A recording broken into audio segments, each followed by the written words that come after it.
the UK. On DAB+, on your smart speaker, on your smart TV, and on your side. This is Talk.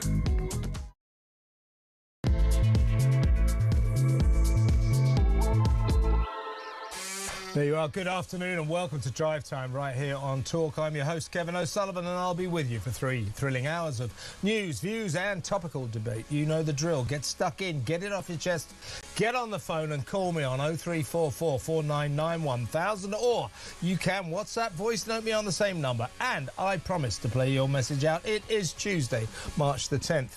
Here's what's coming up. Reform UK's Robert Jenrick joins me in a few minutes, and I want to get his take on Labour's latest shameless bid to court the Muslim vote. That, ironically, it looks like it's already lost to the Greens. According to Housing Secretary Steve Reid, the appointment of a new so-called anti-Muslim hostility czar is urgently necessary because hate crimes against Britain's Islamic community are at record levels. He doesn't trouble us with the details, you know, the number of these alleged hate crimes and how they compare to past years, that sort of thing.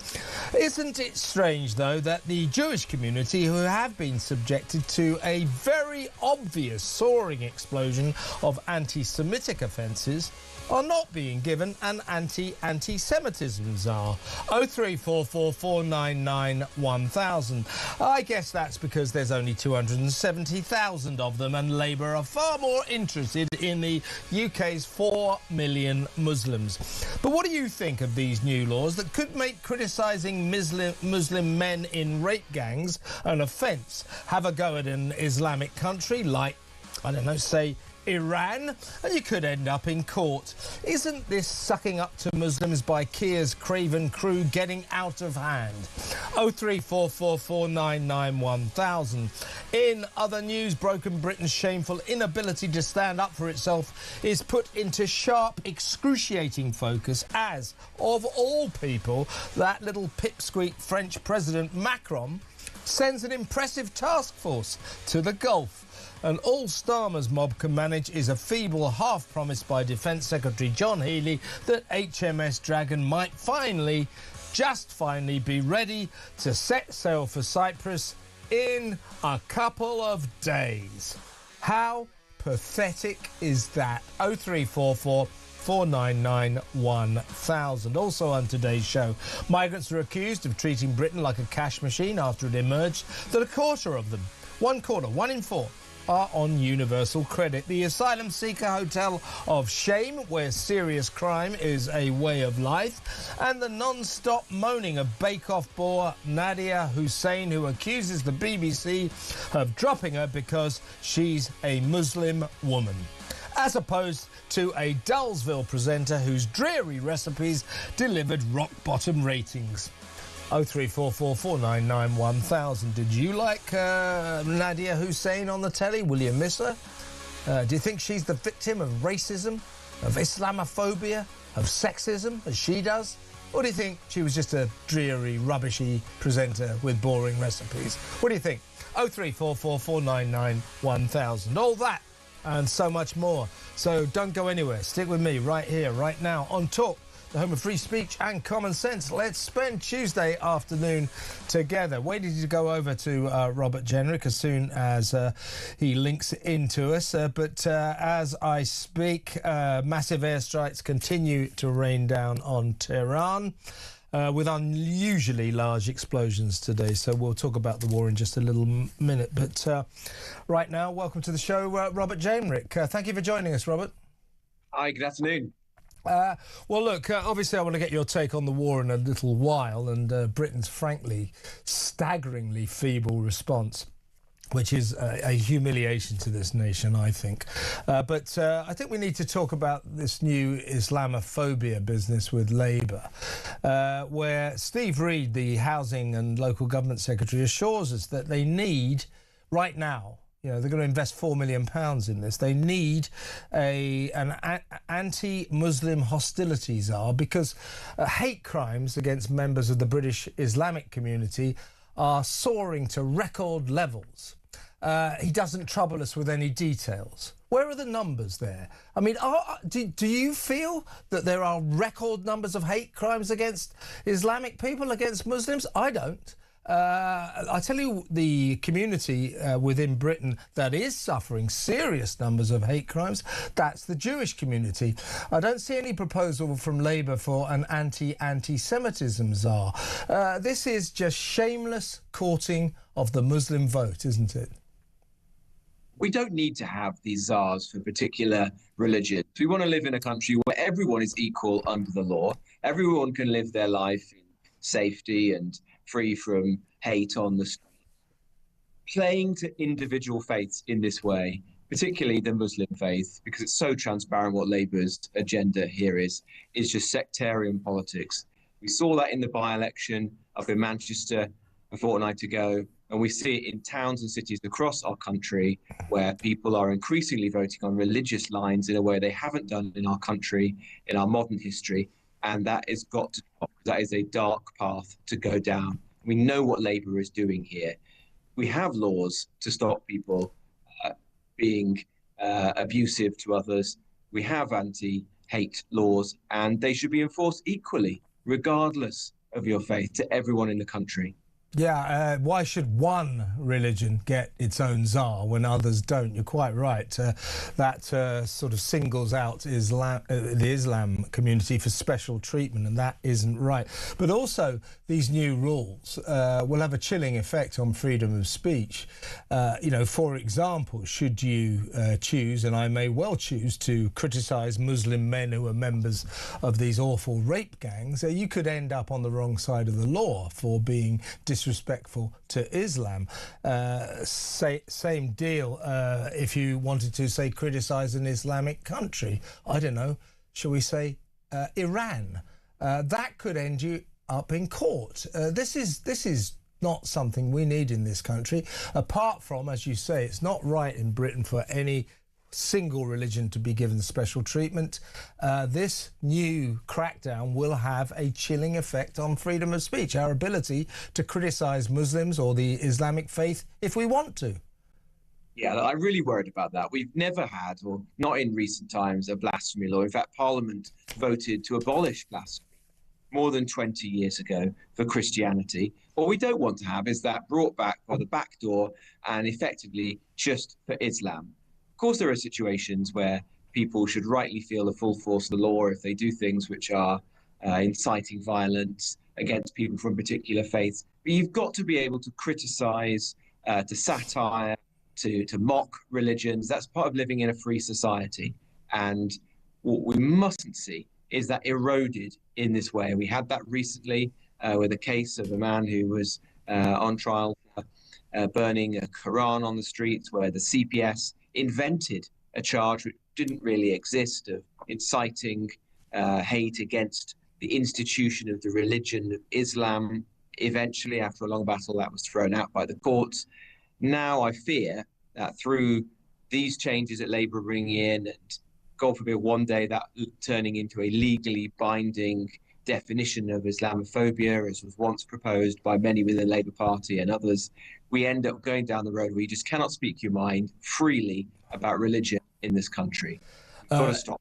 Absolutely. And also, in terms of Labour, I mean, you can tell, you can. It's palpable what is going on in the Labour Party. They are terrified that they are in fact losing this Islamic vote, the Muslim vote. You know, it's 4 million Muslims live in this country. That's probably 3 million votes or so. And Keir Starmer and his crew cravenly caught that vote like there's no tomorrow. The irony is, of course, that if Gorton and Denton is anything to go by, they've already lost that vote to the Greens. And we learned today that Zach Polanski is boasting that at least 5 Labour MPs may be set to defect to the Greens. So this Islamophobia definition and the Islamophobia, anti-Islamophobia czar, this is all to try to win back the Muslim vote, because it's quite clear Labour has kind of lost it. So that's the ultimate irony about all of this. It's a little bit too little too late for Labour in terms of the Muslim vote. The real pity here is for the British people who are suffering right now. We've got a cost of living crisis. People feel hard up. Their bills are going up at the shops, their energy bills, when they fill up at the petrol station. And yet, what is the government doing? It's not running the country at all. It's just pandering to these sectarian voters and the internal politics of the Labour Party. What we want to see at Reform is a government that's actually on the side of working people, that is dealing with the issues that people are facing every day in their lives. Nigel Farage and I were out this morning up in Derbyshire campaigning to push Rachel Reeves to not just postpone, but to scrap the 5p increase that she is proposing in fuel duty later this year. That is exactly the kind of thing that people actually care about in the country, because people need a government that's on their side, worrying about the issues that face working people and trying to lighten their load instead of being distracted with the internal politics of the Labour Party and dealing with the Green Party or sectarian Gaza voters and members of parliament in our towns and cities. But you haven't got that right now because the Labour Party is so distracted, and there really isn't an effective government at all at the moment, just at the time when people are finding life so tough as a result of inflation, the cost of living, and now the new pressures that are coming as a result of this war in Iran. Yeah, I mean, if ever we needed a firm and resolute government, it's right now, but we seem to have very much the opposite. You'll be thrilled to know, Robert, this is breaking news, that something like, 8 days after the Prime Minister deployed HMS Dragon to Cyprus to look after British citizens there, it is finally due to leave today. In fact, we're looking at it now, and we think we are actually watching HMS Dragon finally leave Portsmouth Harbour. So I suppose that is a good thing, but it comes hot on the heels of the news this morning that Macron, of all people, has sent a very impressive French task force, huge naval French fleet, out to the war zone, out to the Mediterranean. And here we are managing one warship 8 days late. We are literally watching it live on telly. And I suppose it's good news that it's finally embarked on its voyage to Cyprus to do what other navies have been doing since the weekend before last, when we were hit. Our airbase there was hit by Iranian missiles, and we have not been protecting British citizens or British personnel there. The boat's going now. This is a disgrace, a scandal, and a humiliation to this nation. Whatever happened to Britannia rules the waves? Yeah, well, it was a complete spectacular failure by Keir Starmer and the government. You didn't have to be Admiral Nelson to work out what was going on in the Persian Gulf or the Mediterranean. The US was building up the biggest armada in that region in a generation. A massive amount of US naval assets were being brought together over weeks and weeks, and Starmer didn't even get a single ship into the Mediterranean to protect our people and our base in Cyprus. And that's what really angers me, because our servicemen and their families in Cyprus were put in danger when those drones were attacking that base. The service families had to be evacuated into the rest of Cyprus, and our relationship with the Cypriots was massively damaged because, not unreasonably, they thought, why on earth are we giving our territory over for this base in Cyprus when the Brits can't even defend it, and in fact are making us more vulnerable to hostile states like Iran as a result of our presence there. And then the utter humiliation of having the French of all people, coming to our rescue, try and protect that base. It was one of the worst failures of military planning in recent times. And the magnitude of what happened 2 weekends ago, it wasn't the last weekend, the one before, when the war actually started, when I believe it was 2 Iranian missiles, one actually hit our airbase on Cyprus, the other one just missed. This was the first time that British territory had come under military fire from an enemy since the Falklands in 1982.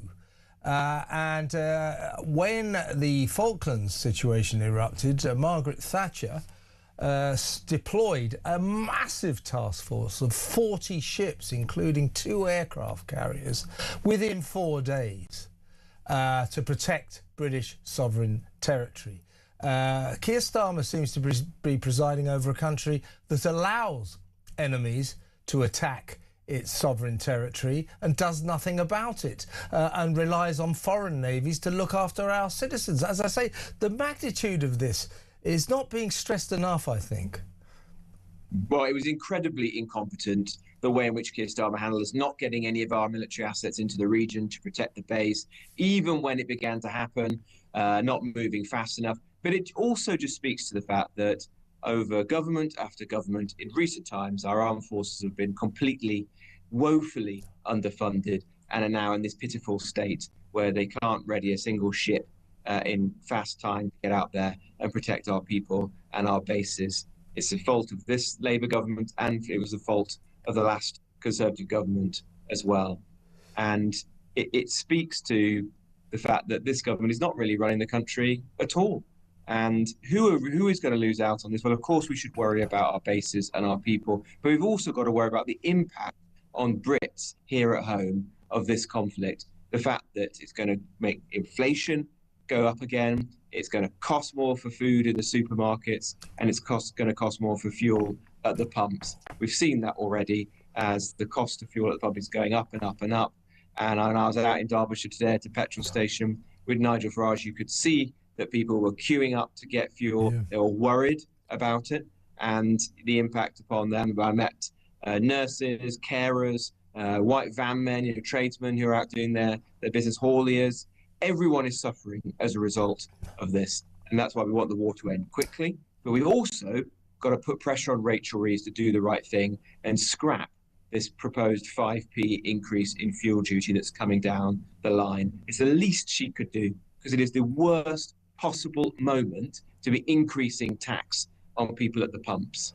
Yeah, it's a dire situation. Now, Robert, last question. If Reform UK do form the next government, will you make the defence of this nation and the defence of the citizens of this country a priority? Because right now, particularly after Keir Starmer's shocking decision not to help our friend and ally America by letting Donald Trump use our air bases to launch strikes on Iran a couple of weeks ago before sort of semi-changing his mind.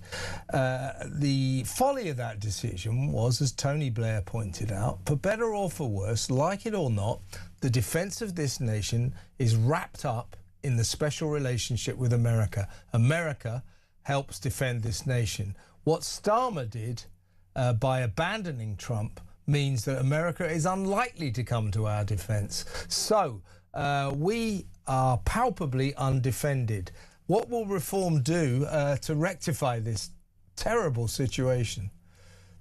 Well, look, we should always put the interests of the British people first. That is what really matters here. Should Starmer have allowed the US to have access to those bases early? Yes, absolutely. They're joint bases in many cases, like at Diego Garcia, that have been the cornerstone of our defence for a very long time. And it's important to maintain that relationship, exactly as you say, with the United States, who are so critical to our defence and our security. Do I think that there should be robust defence of our bases? Yes, and that has obviously been a massive failure, as we've seen in Cyprus. Do I think that British planes and airmen should be over Iran, dropping bombs on Iran? No, I don't think that's necessary at the moment. We've not been asked to do it by our allies, and it's much more important that we focus on getting people's bills down, protecting people here at home from all the challenges that we face in the UK, rather than getting involved in foreign wars. Well, thanks for joining me, Robert. Last question, just a quick question. How are you liking your new life on the other side? Oh, it's been great. The best decision I've ever made. Look, we've got to rally behind Nigel and Reform, because our country is in a mess. And the choice of the next election is clearer than ever. It's either going to be Nigel and Reform turning this country around, or it's going to be Keir Starmer or whoever replaces him when he's chucked out by Labour, probably in coalition with Zach Polanski and the Greens. And that is a fate that I'm not willing to put our country. Yeah, you better save us from that. That's for damn sure. Robert, thank you for joining us. Robert Jenrick there, MP, Reform UK convert. Right, let's go to break. When we come back, we'll talk to another leading politician, the leader of Advance UK, Ben Habib. That next. Stay tuned.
across the UK. On DAB+, on your smart speaker, on your smart TV, and on your side. This is Talk. Welcome back. Let's go straight over to my next guest, the leader of the Advanced UK Party, Ben Habib. Ben, welcome.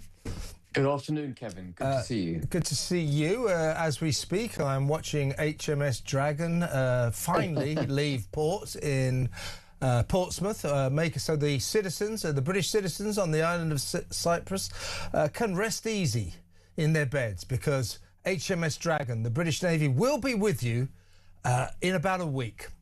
Good, isn't it? So Keir Starmer actually deployed HMS Dragon last Monday. We are now 8 days on from that, and there goes the boat. And I'm just looking at it at close up. I guess it's an impressive-looking vessel, but it's rusty on the back.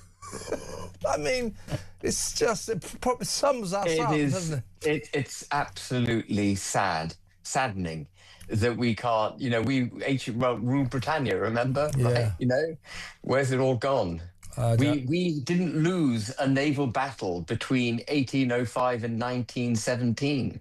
And now we can't get one ship launched and out to protect British interests in the Aegean and the Mediterranean. It's ridiculous. Well, the good thing is we're not likely to lose a naval battle anytime soon because we haven't got any ships to put into the battle. So that's the light at the end of the tunnel. It's unbelievable. We'll talk about that in a little bit, but I need to talk to you first, Ben, if you don't mind, about Labour's new Islamophobia laws.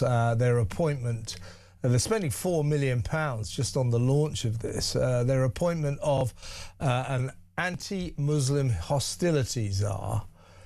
Which obviously gives the Muslim faith very special treatment. There's no anti-Semitism czar, and there bloody well should be. If you're going to have these religious czars and you're talking about the levels of the record levels of hate crimes against Muslims, that's what Steve Reed, the Housing Secretary, Local Government Secretary, has been talking about. That's why we need this special czar for the Muslims. Well, I'm not particularly aware of that, and I think it's probably significant that Mr. Reid didn't burden us with any numbers to prove his claim that hate crimes against Muslims were at record levels. But what we do know as an absolute fact, because we palpably witnessed it, lived it for the last year or so, has been 2 years now, has been this explosion of anti-Semitic hate crimes.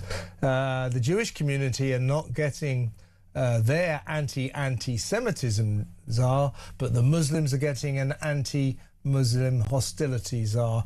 Why do you think? Can you come up with any theory as to why the Labour's not really interested in any other religion except the Muslims? I think the principal reason, well, there are two reasons, but the principal one is that we've got now, I think, around 5 million Muslims in the United Kingdom. And unlike the vast majority of other people who don't particularly engage in the electoral process, Muslims absolutely do engage in elections. We saw that in the Gordon and Denton by-election. The Muslim vote came out in strength. Some would argue, and probably illegally, in the way that the Muslims voted. So they are a very, very powerful component now within our democracy. And that is what Starmer is playing to. You want to come on to the Iran war. You mentioned you might come on to it later. Actually, the other day, Starmer gathered some Muslims in the Great Hall of Westminster to celebrate Iftar. And to their applause, he said, we're not going to be attacking Iran. He's making foreign policy based on domestic Muslim concerns. He's passing laws because of the pressure the Muslim community is bringing through the ballot box on Labour, essentially by voting Green at the moment. So Starmer is pivoting, trying to get their support. But this is very, very, very dangerous, what he's doing, because it's much worse than just hijacking free speech. What he's effectively doing is putting a protected blanket round a muscular ideology that actually doesn't have truck with a lot of traditional Western values, particularly values in this country, particularly our Christian constitution and our very subtle sensitive, gorgeous way of life that didn't have any truck with muscular religions. You know, one of the reasons the United Kingdom became such a great country was because it set aside religious obsession and it let the will of the people come forward, and great entrepreneurs, great thinkers, great pioneers do their thing without being shackled by the constraints that religious thinking brings to you. And he's reversing all of that, but he's doing it not in favor of Christianity and our culture. He's doing it in favor of a religion that would set the United Kingdom aside, set our history, our constitution, our culture aside. It is deeply, deeply dangerous. It's divisive and it singles out Islam for this special treatment. It does. For the craven reason that Labour needs the Islamic community's vote. That's a disgrace. We better, for the purposes of balance, play the Housing Secretary and the Local Government Secretary, Steve Reed, explaining the reason for this new definition of Islamophobia and the anti-Muslim hostilities are. So today we are adopting a non-statutory definition of anti-Muslim hostility. This gives a clear explanation of unacceptable prejudice, discrimination and hatred targeting Muslims, so we can take action to stop it. Look, Ben, Muslims should not be subjected to hate crimes that Steve Reed's claiming that they are enduring at record levels. As I say, no figures given to us. But what is he doing, standing there talking about one religion? There's a lot of religions in this country, and at least one other religion, the Jewish faith, is absolutely subjected to dreadful anti-Semitism. We know that. We've seen it ever since October the 7th. And he's not even... By the very people he's seeking to protect. Yeah, exactly. Yes, and he's not even mentioning that. It's shameless. They're not even...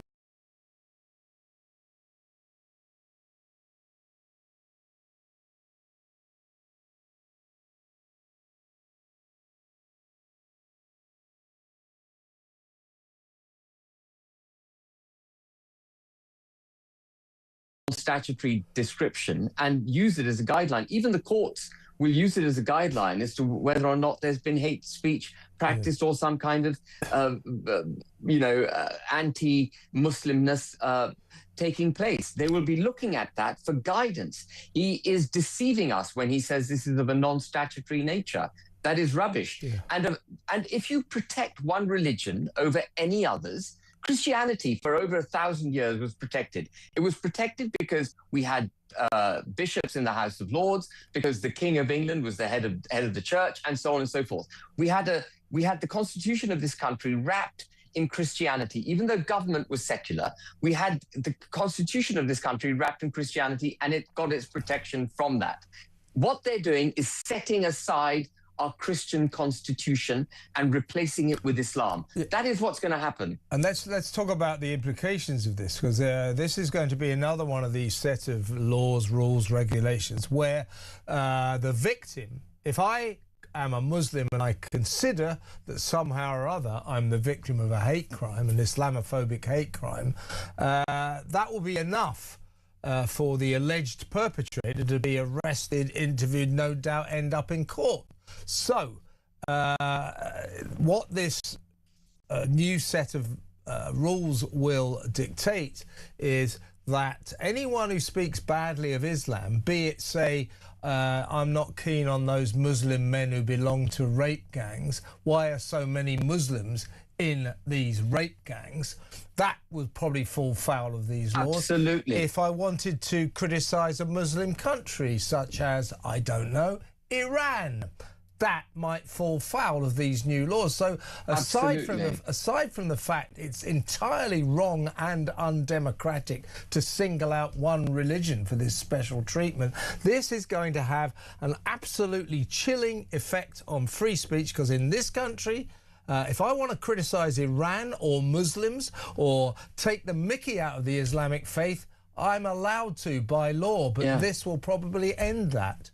But you make a really powerful point, the criminal justice point. The rape gangs got away, and people around the rape gangs got away in being complicit in them because they feared the state coming after them if they were seen to be racist. And now that they're putting this non-statutory description of anti-Muslimness effectively on the statute books, it's going to give even more cover to people who are going to perpetrate crimes and say, well, you're only attacking me, you're only having a go at me because I'm a Muslim. I'm a Muslim. You need to protect me. I should be allowed to go about doing whatever it is I'm doing, even if it is illegal. It'll have a chilling effect, as you say, on the criminal justice system. We've already experienced the impact of progressive discrimination and the fear of being called racist through what we've seen, through the rape gangs already. We do not want more of that. The criminal justice system, our entire system, should be blind to your religious beliefs. It should be blind to it. You should be punished based on the crime that you commit, not because you come from a particular background and the authorities wish to be seen to be, protecting you in some way. All of that's got to stop. We've all this progressive discrimination, and this takes it to a completely new level. All this progressive discrimination is actually simply racism going the other way around. They're trying to protect the Muslim community from racism. What they're going to end up doing is perpetrate prejudice against the rest of society. It's utterly wrong. I couldn't agree with you more, Ben. Ben, come on Thursday. We'll have a proper chat about the war. But for the time being, thank you very much for your input. Excellent stuff. Ben Habib there, leader of the Advanced UK Party. Let me know what you think about this new Islamophobic system or anti-Islamophobia system that Labour has announced today. A special czar to help to work against Muslim hostility, the anti-Muslim hostility czar. Why haven't other religions got their own czar? In fact, why does one religion need them when others don't? These are blasphemy laws by the back door. So if I diss Islam, or if I diss a Muslim, or if I take the mickey out of the Prophet Muhammad, I could end up in court. This is the return of blasphemy laws, medieval blasphemy laws, isn't it? 0344 499 1000. We'll talk about this very topic next with Rabbi Jonathan Romain. He's the chaplain for the Jewish Police Association and a social campaigner. I wonder what the Jewish community feel about this. They have been subjected to genuine explosion of hate crimes. Why isn't the Labour government talking about them? Strange, isn't it? 0344 499 1000. Stay tuned.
Across the UK, on DAB+, on your smart speaker, on your smart TV, and on your side. This is Talk.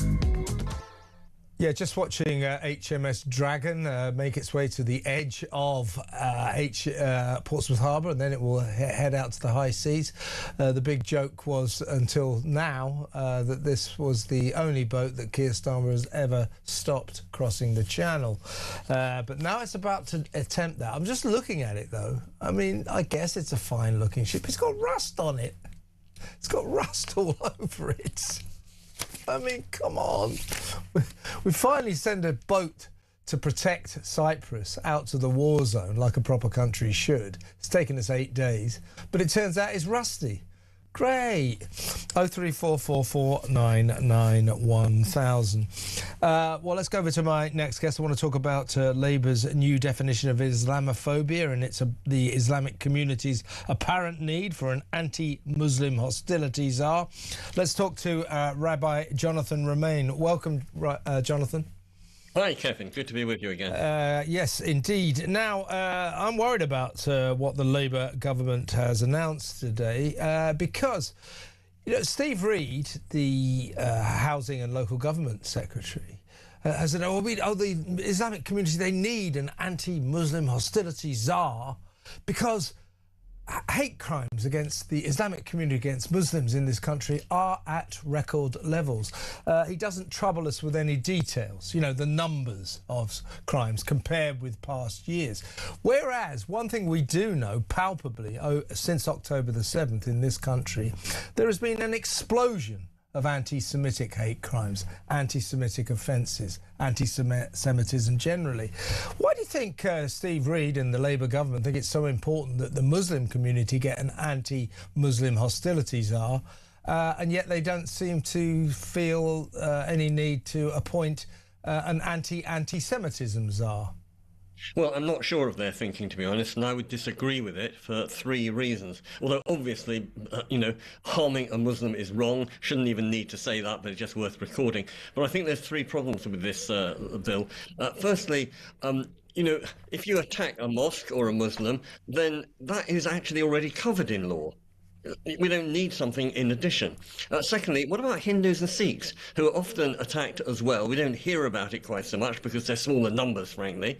But why should Islam be singled out? And if you're going to protect groups, well, frankly, a lot of priests and vicars tell me that Christians are a minority faith. So what about Christians, Hindus and Sikhs? And thirdly, I think this is something you've touched on yourself, that there's a real danger of limiting free speech. Now, I'm religious, but I do think that everyone has the right to criticize religion, whether it's Islam or Judaism. If a religion can't be open to challenge, then it's not got very strong foundations.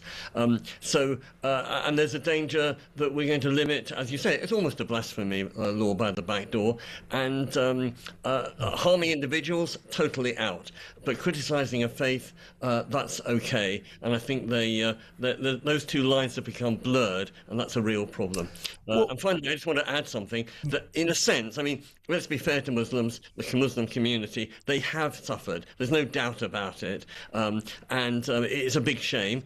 And it's a shame that Muslims do feel targeted. Jews certainly do. And that actually doesn't reflect well on British society. And I would certainly condemn anyone who makes Muslims feel afraid as much as any other group within the UK. Well, nobody would argue with that, but there are laws to protect Muslim British citizens, just as there are laws to protect Jewish British citizens.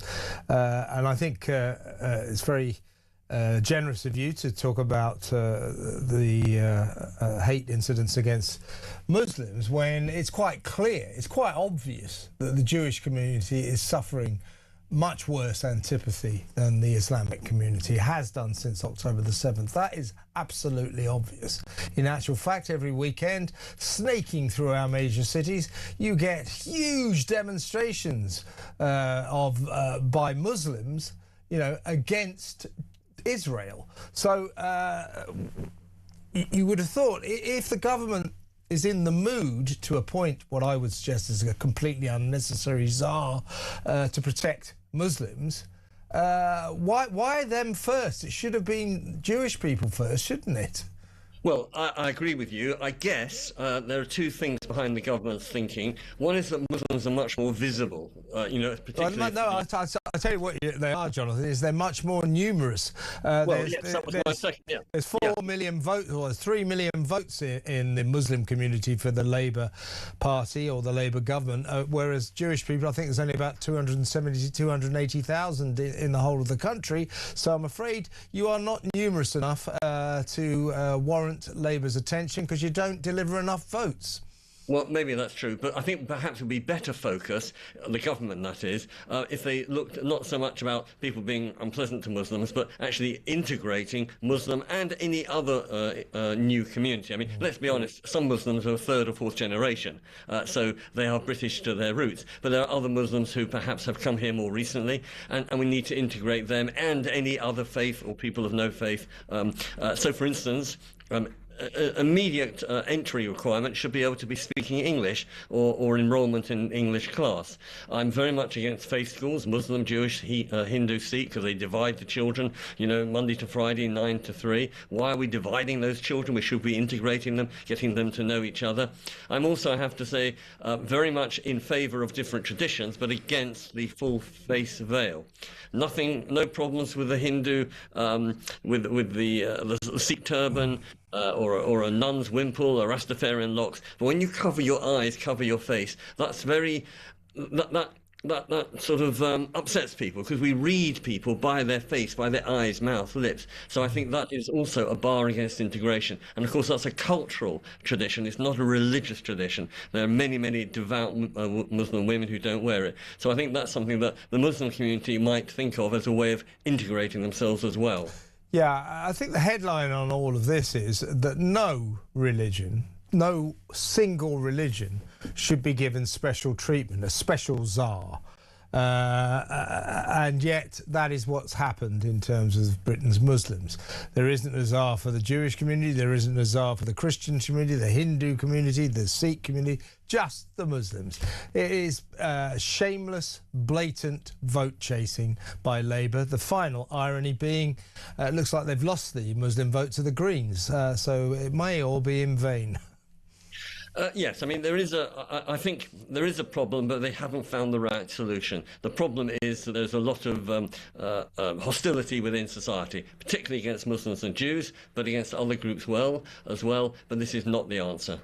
I agree with you, Jonathan. Good to have you on the show. Come on again soon. Rabbi Jonathan Romain there, chaplain of the Jewish Police Association and a social campaigner. Next up, we're going to talk to a former chairman of the Defence Select Committee, former soldier as well, Tobias Elwood, about the latest HMS Dragon setting sail.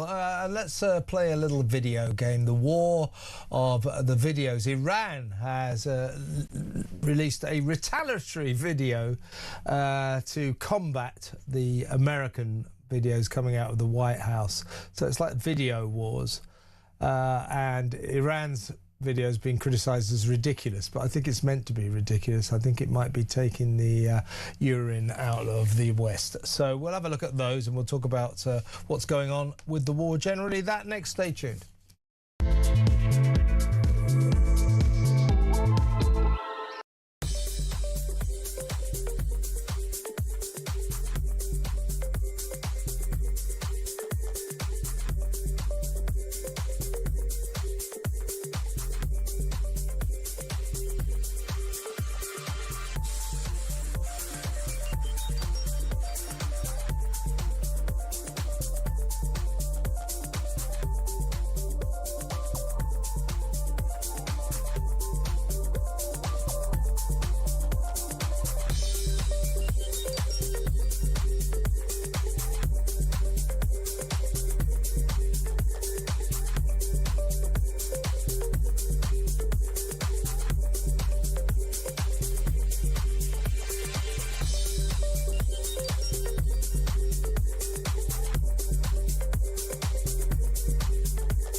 Across the UK, on DAB+, on your smart speaker, on your smart TV, and on your side. This is talk. Welcome back. Let's go straight over to former Middle East Minister, former Chairman of the Defence Select Committee and former soldier, Tobias Ellwood. Welcome, Tobias. Good afternoon to you. Let's play dueling videos and you can explain to me as a military man what exactly this business is all about. The White House has been spewing these promotional films out since the war started. Here's a brief amount of the latest one from Donald Trump. On the orders of the President of the United States, U.S. Central Command commences Operation Epic Fury. I'm gonna shoot you right down. This regime will soon learn that no one should challenge the strength and might of the United States Armed Forces. He reminded the world, as he has time and time again, being an American means something unbreakable. If you kill Americans, if you threaten Americans anywhere on earth, we will hunt you down without apology and without hesitation, and we will kill you. We didn't start this war, but under President Trump, we are finishing it. Their war on Americans has become our retribution against their Ayatollah. Iran is run by lunatics, religious fanatics. So who needs Tom Cruise and Top Gun when you've got the real thing, Tobias? While we talk, because Iran has released a retaliatory video, which frankly is taking the mickey out of the West. It's all done in Lego. You can see it there. And this has been dismissed as ridiculous by the White House. Well, I think it's supposed to be ridiculous. It's taking the pee out of the West for releasing these videos. This is the one I just played you from the White House is about the third that they've put out. Keir Starmer actually put one out last week as well. What are these videos all about? What's the point of them? Well, the point is actually through you and other media sources is keeping your people on side, is keeping your nation supporting your actions. That's absolutely critical, because if the domestic audience back home doesn't agree with your actions, doesn't see a sense of purpose for it, sees complications developing from what you're doing, for example, escalation leading to inflation because of oil prices going up, then your decision-making will be questioned. So these videos are there to persuade the American people that what Donald Trump is doing is just, is right, and is beneficial, not just for the Americans, but indeed for the Middle East. And that raises a lot of awkward questions because, of course, we don't know why he's done this in the first place or where it actually goes. And for me, I fear a missed opportunity. I really, really do. Because for decades, I've been following the Middle East, and there's been a constant, persistent irritation, more than irritation, a poison in the Middle East, and that's been Iran. Its proxy influence across the Middle East that we've discussed in the past, its ambitions to develop a nuclear weapon, its treatment of its own people have more or less gone unchecked for decades. Never has there been a better opportunity now to change the direction of where Iran goes, to allow the Iranian people to procure a new chapter in their long history. I fear we're going to see a Venezuela outcome where the regime survives under new management, makes some promises about not pursuing a nuclear weapon, but is able to pursue its oppression on its own people and indeed the Middle East. That will then continue. So what has it all been for? Yeah, good question. Now, the final scene of that spoof Iranian video that the Iranians put out, the Lego War, was a missile strike. It said British Air Base Cyprus, and you saw the bomb exploding on the runway, which is pretty much what happened, apparently. But in terms of Cyprus, you'll be pleased to hear, I'm sure you've already picked up on this, but when we came on air about 53 minutes ago, literally, we cut to Portsmouth Live, and we're very excited because HMS Dragon was finally leaving port. So it is now at long last on its way to Cyprus to protect the British military personnel there and the 100,000 or so British citizens who live on that island, who have hitherto been protected by the French Navy, the Greek Navy, the Spanish Navy, the Dutch Navy, but not the British Navy. This is pretty lamentable by Britain, isn't it? It is. I mean, the number of questions that this throws up. Firstly, the state of Britain's armed forces, our defence posture is woefully inadequate for where the world is going. And I'm sorry to see the political parties engage in a bun fight rather than raising the bar, saying, let's all agree to increase defence spending now. But even if you did turn on the taps, you wouldn't be able to procure the size of maritime force that we need straight away. But it is something that we do need to address. Operationally, which is what you were talking about, this ship leaving Portsmouth, I mean, we've got ourselves into a bit of a tiz here with the media and indeed the politicians, that this is our savior to protect Cyprus. Is this what we now do when there's an air defense problem somewhere in the world? Is dispatch a destroyer?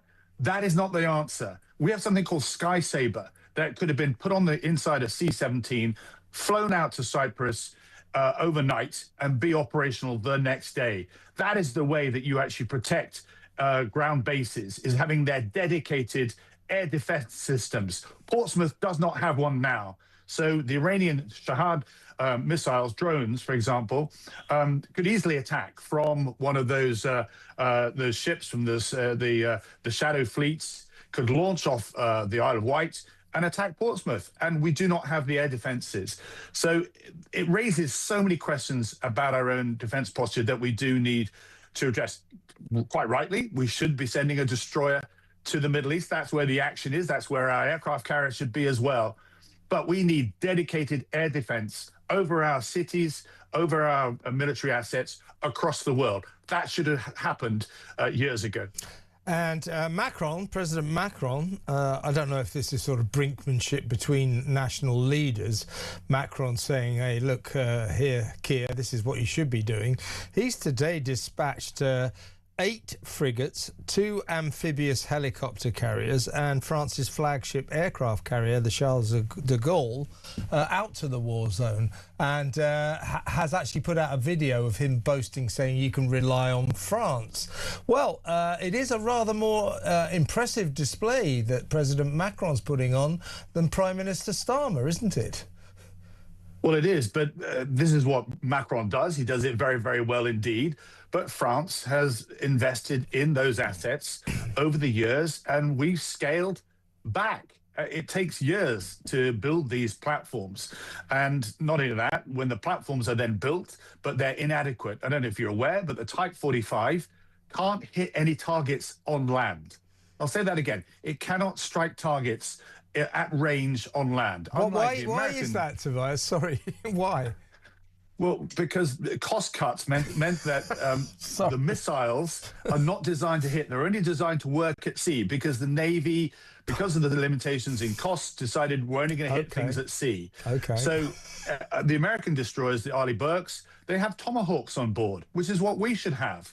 We have Tomahawks too, but only in our Astute-class submarines. We have one working right now. Where is that? It's in Australia. It's going to take 10 days to get it from there all the way to the Middle East. So from a variety of perspectives, our military stance is in a mess. And as I say, it's time to put the nation's interests ahead of party politics, agree an increase in defense spending, which will mean probably income tax going up by 1%. That's the price of a cappuccino for each one of us every single day.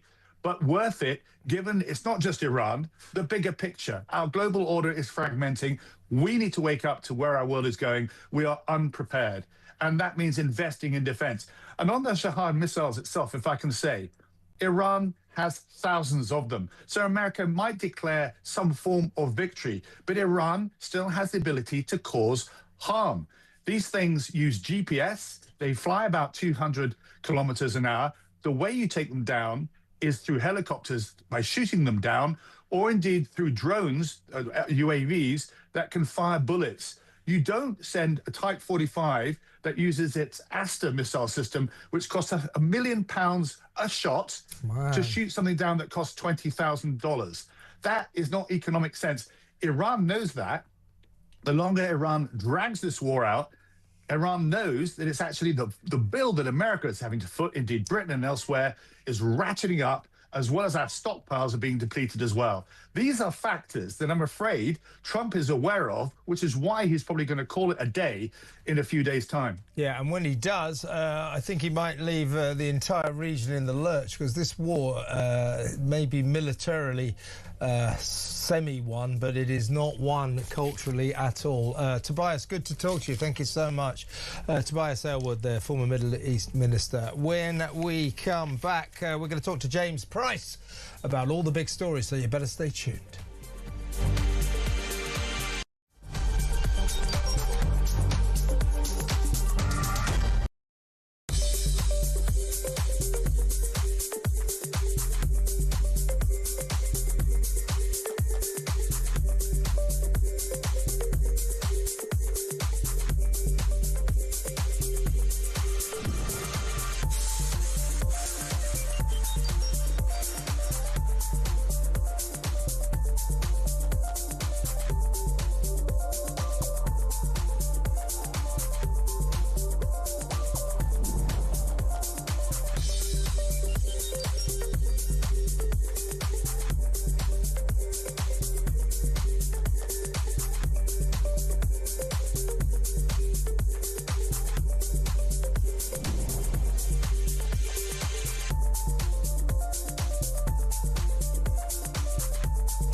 Across the UK, on DAB+, on your smart speaker, on your smart TV, and on your side. This is Talk.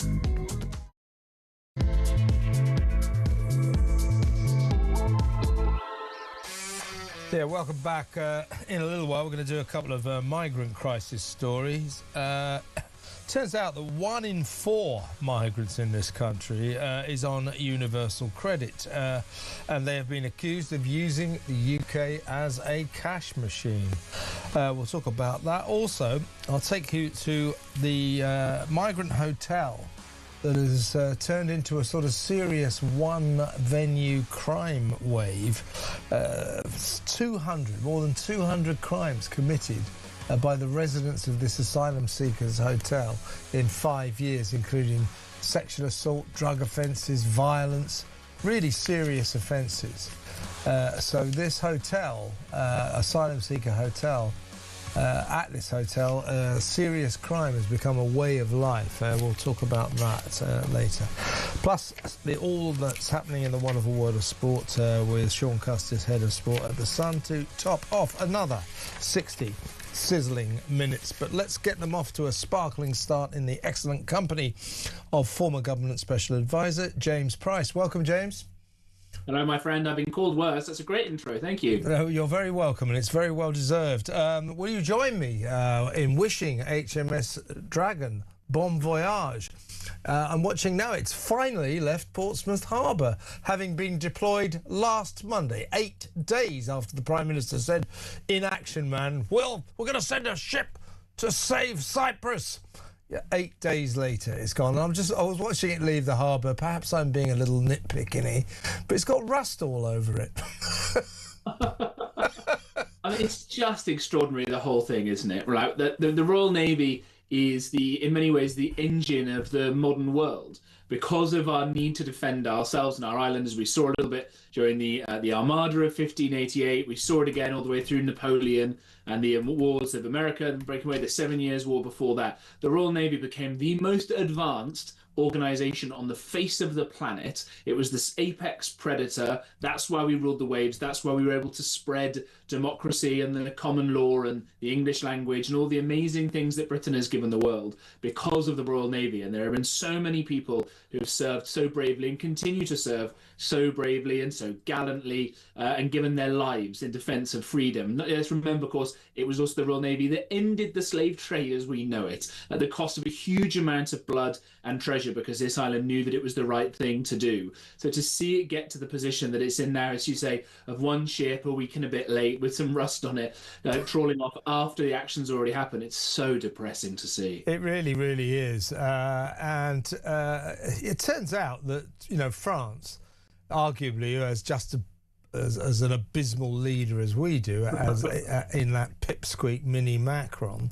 Well, it turns out, for all his faults, for all France's faults, it's kept up a navy, it's kept up its defences, because as we managed to stagger one rusty old tug to set sail for Cyprus, this morning Macron dispatched 8 frigates, 2 amphibious helicopter carriers, and France's flagship aircraft carrier, Charles de Gaulle, to the war zone. So they've got they've got a navy, and B, Macron's not afraid to use it. So even France is making us look useless. Maybe with this many French ships gone, this might actually be the time for us to land at Calais. Not to entirely take the whole country back yet, but at least to sort out the small boat crisis. But of course, we won't even be able to do that with the leadership that we've got either. This is just the real nadir for Britain. And it's not just all the stuff you and I have talked about a lot before about international law actually holding us back in this, because the German Chancellor Friedrich Merz has said international law doesn't matter on this and what American and Israel are doing are right. Clearly the French managed to ignore all of this despite them also being in the ECHR. So I think this really does show that the British government, as currently constituted, is using excuse after excuse to hide its lack of desire of action, even to defend our interests and even our own territory. It's not just the military base at Cyprus, by the way. That is sovereign British territory. That if it were French, of course, it would be just considered a part of France, as France is, I think France's longest land border is in South America because of some of its territory there. But this is fundamentally British territory that we are refusing to do anything serious about defending, and that is unforgivable, with defence of the realm as the first guiding principle of any government. Yeah, the first British sovereign territory to come under military fire from an enemy, as in Iran, since the Falklands War in 1982. As I keep saying, I think the magnitude of that has been understated. We've become a nation that lets enemies attack us and we do nothing about it. We just shrug our shoulders and pretend it was an accident, which is absolutely extraordinary. And this war now is going to cost us, isn't it? Rachel Reeves, it's so typical of her, isn't it? Going yesterday in Parliament, she sees this war as an ocean of opportunity to protect her own backside and say, listen, petrol prices generally are about to go up, inflation's going to go up, it's not my fault, it's the war. I'm surprised she didn't bring in the Tories again, but it's the war. Unbelievable. No, it's a really, really good point. And look, many have said in the past, don't let a good crisis go to waste. And I think Rachel Reeves is dead set on that. This is one of the first really external issues that is really hurting us, because all the other issues that have been hurting us so far have been those internal decisions of, you guessed it, Rachel Reeves, who took months to get her first budget together, came out and said, I've got to raise all these prices and raise taxes enormously. What happened to inflation, by the way? It shot up. She came back for another budget and she said that she'd never have to do, and raised the taxes again, which, by the way, inflation went up. So if inflation goes up now, it will be partly because of, obviously, the immutable laws of supply and demand, not because her saying that some companies, I've heard her say, are going to take advantage and price gouging. So the Chancellor, by the way, doesn't understand supply and demand. But she's also, I think, talking out of both sides of her mouth, because I think the finance bill is going through the House this week, which is going to have a load more inflationary measures in it that are going to hurt people's wallets, just as the external pressures are doing it. So when you've got these things happening around the world, whether it's the energy crisis caused by the military engagement in Iran, or frankly anything else, you've got to take that into account, rather than just ploughing on, pretending that the laws of supply and demand don't exist, pretending that inflation doesn't exist, which is hurting everybody watching this right now. You've got to have some level of reality at some point, because if you don't, then the bond markets will kick in and bring you that reality, and then we really will be snookered. Indeed. Let's talk about the Labour's new Islamophobia rules and regulations. They've announced today... It's worse, doesn't it? Yeah, it really does, yeah. They've announced today that they will appoint... They're spending £4 million on this initiative, apparently. God knows where. But they will appoint... an anti-Muslim hostility czar, because Steve Reed, the Housing Secretary, Local Government Secretary, said that hate crimes against Muslims, against the Islamic community in this country, are at record levels. He doesn't burden us with any numbers to prove his point. I'll tell you where a community who are suffering hate crimes at a record level, genuinely, and we can feel it palpably. That's the Jewish community. They're not getting an anti-Semitism czar, are they? Could that be because there's only 270,000 of them and the vote to Labour isn't worth a light, whereas there are 3 million Muslim votes going begging, and Labour still fancy getting them, even though they've clearly lost them to the Greens? That's what this new Islamophobia rules are, or the czar, and also the crackdown, the definition of Islamophobia, will have a chilling effect on freedom of speech. If you fancy saying, I don't like that Islamic country, Iran, it's a dump, that may well be against our new Islamophobia laws. If I fancy saying, I don't think much of those Muslim men who belong to those rape gangs, that too could be against the new Islamophobic rules. So the net result of all this will have a very chilling effect on freedom of speech.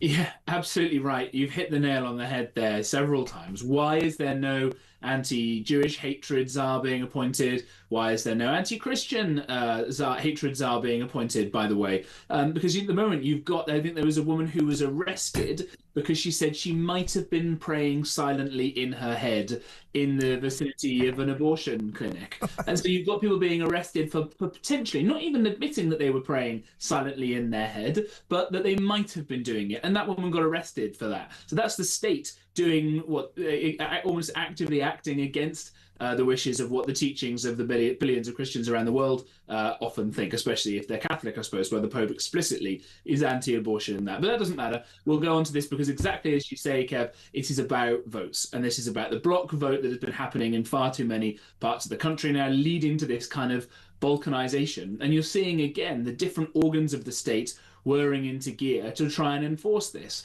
The Crown Prosecution Service has gone after a man who, it wasn't very nice what he did. He set fire to a Quran in the street, but that's not currently an illegal act. The person who was let go, by the way, was the man who screamed, "I'm going to kill you for doing that," and is on video trying to stab him to death. That guy got released on bail. That was fine. No. The Crown Prosecution Service went after this guy, even after it had been dropped, and he went to various levels of courts and all the rest of it. So you've got this kind of blasphemy law coming in via the back door there. You have the blasphemy law potentially coming in with this new ruling as well. And does it mean at some point that if you say, there's some evidence here that maybe these hadiths that were supposed to have been said by the Prophet Muhammad weren't actually said by him, because DNA evidence comes along that these bits of paper were written hundreds of years later, which I believe is the case in some of them potentially, that is now going to be falling under this? If you say, I believe that Jesus Christ is my Lord and Saviour and was the Son of God, is that going to get you in trouble? If you're preaching on Holi or in Diwali about Hindu gods, is that going to get you in trouble? This stuff is obviously completely bonkers when you get down to it. And as you say, the only reason for it is that Labour are desperate to try and hold on to those votes if they can.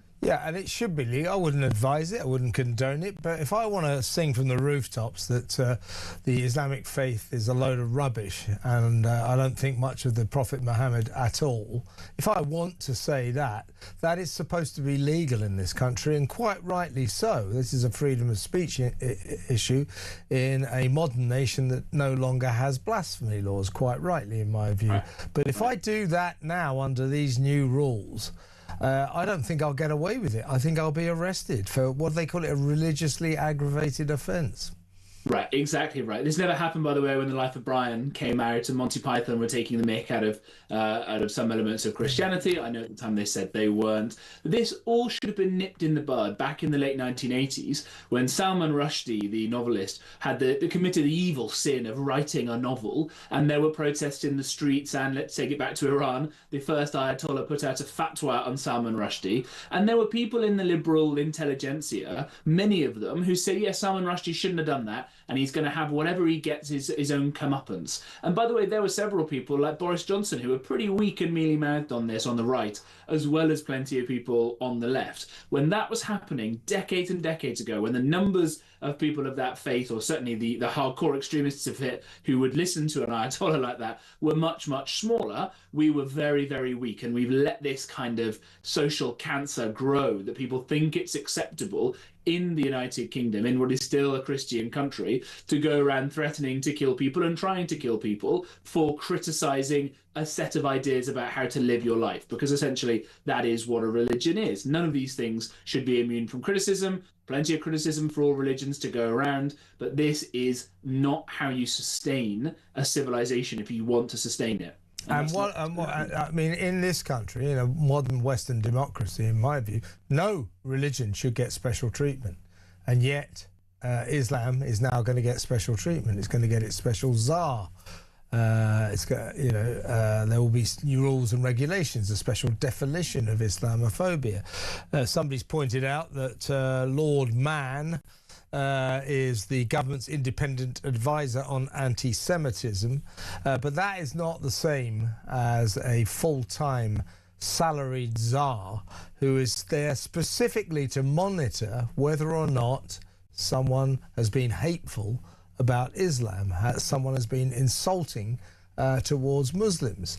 And of course the trouble with these new rules and regulations, these laws if you will, are that it's all in the eyes of the beholder. So once again, as in all hate crimes, if the alleged victim perceives that he or she has been the recipient of Islamophobia, if they think they're the victim of that, they report it to the police. Trust me, the person who said the offending words will be nicked and end up in court. And that is not good. No, I think saying that's not good is perhaps an uncharacteristic understatement. Yes, it is, isn't it? Yeah. And look, for me to be stereotypical for a second, I think you can see there's a cross just behind me. This is, where I would gently disagree with you is the idea this is still a Christian country. And even if people watching this and listening to this don't think necessarily that the kind of metaphysics of it, that this man really did come back from the dead and all the rest of it, and was going around committing miracles, this country has been built on a set of ideas that have been infused and inspired by that set of religious ideas that we will lose all the benefits from if we're so arrogant as to think we don't need it anymore. And I think just on your point about Lord Mann, anti-Semitism again is a slightly different thing because Jewishness is an ethnicity to some extent, or set of ethnicities, as much as it is a set of religious ideas. And so people can be targeted for that element of it as well. Whereas, Muslims can look like you, can look like me, can look like anybody, because it's just a set of ideas. Lastly, just to go back to the politics of it, James, and to crystallise just how worried Labour is about the Muslim vote. Obviously, they're desperate after the Gorton and Denton by-election result when the Greens walked it on a Muslim ticket. We're learning today that as many as 5 Labour MPs may be ready to quit, set to quit and defect to the Green Party. So no doubt there'll be an even stricter crackdown on Islamophobia from our Labour heroes fairly soon as they carry on cravenly courting this vote that they've clearly lost to the Greens. Well, it reminds me of that old joke. I suspect if some of these Labour MPs move to the Greens, it will raise the average IQ of both parties, won't it? No doubt about that. But look, this is where we're getting to, right? You see this, it's clear as day if you look at the United States, for example, that the strategists of both parties will say, right, we need something to appeal to the African Americans. We need something to appeal to the Hispanic Americans. We'll need something, depending on the seat, to appeal to the Armenian Americans or whatever else it may be. And they're very, very open about the fact that they target groups based on all sorts of factors, including their ethnicities and their backgrounds and things like that. We do not want that to get to that point in the United Kingdom. It's already on its way, and all parties have been guilty of this. By the way, it's not just the Labour Party who've done it very successfully till now. Perhaps the fact that it's happening to them might mean that too late they wake up to the dangers of this. But if you end up doing this and it just becomes, right, what can you give the most active groups? That will be a very, very damaging thing for the social fabric of our country. And unfortunately, the point that we're at now, you're going to have to do some very unpleasant things, perhaps very illiberal sounding things to some delicate ears, if you want to redress that kind of balance. It's going to mean people being taken off voter rolls if they're not British citizens, by the way, because it's mad that you've got that in the first place. As a first port of call, it's going to mean having to be much stricter on immigration. It's going to have to be much stricter on checking people's voting. I think probably getting rid of postal votes is probably something that's going to have to happen, which is being considered in the United States, by the way, and stuff that we've never had to worry about because we haven't had these problems until mass immigration has brought it to us in recent years. God, get rid of postal voting. What are they going to do in Tower Hamlets? I mean, come on. Think about those poor people there. Listen, James, excellent to talk to you. Thank you so much. James Price, former government special advisor there. Next up, we're going to talk to Fraser Myers, deputy editor of Spiked Online. Migrants have been accused of using Britain as a cash machine as it emerges that a quarter of them, 1 in 4, is on universal credit. That's good, isn't it? They all come here, most of them break into our country illegally, and then they start getting benefits. No wonder our welfare bill is up £300 billion a year and rising extremely rapidly thanks to this Labour government. We'll talk about that next. Stay tuned.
UK.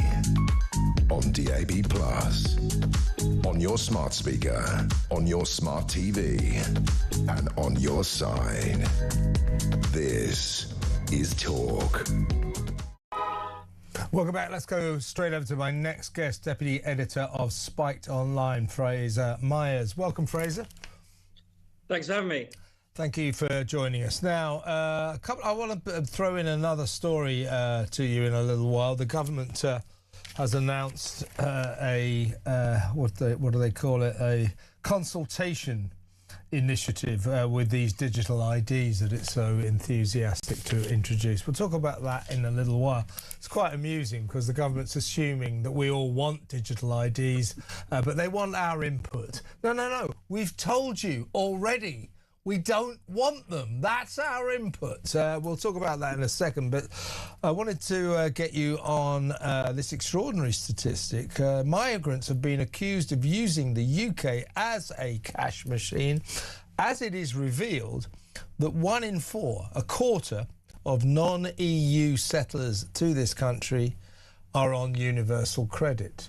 So they are using our country as a cash machine. They come here, many of them illegally, and then start claiming benefits. It's ridiculous.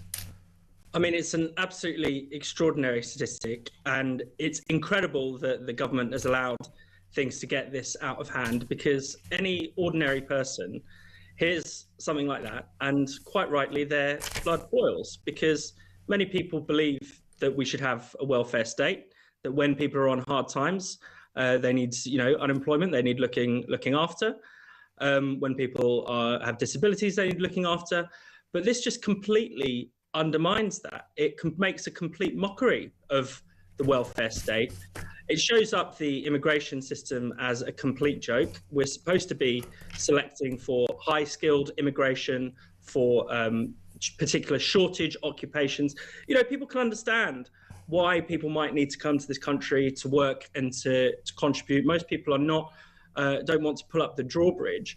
But when you discover that, a significant chunk of people from abroad, pretty much as soon as they are able to claim, are able to gain indefinite leave to remain, they're able to claim benefits. I think it really does.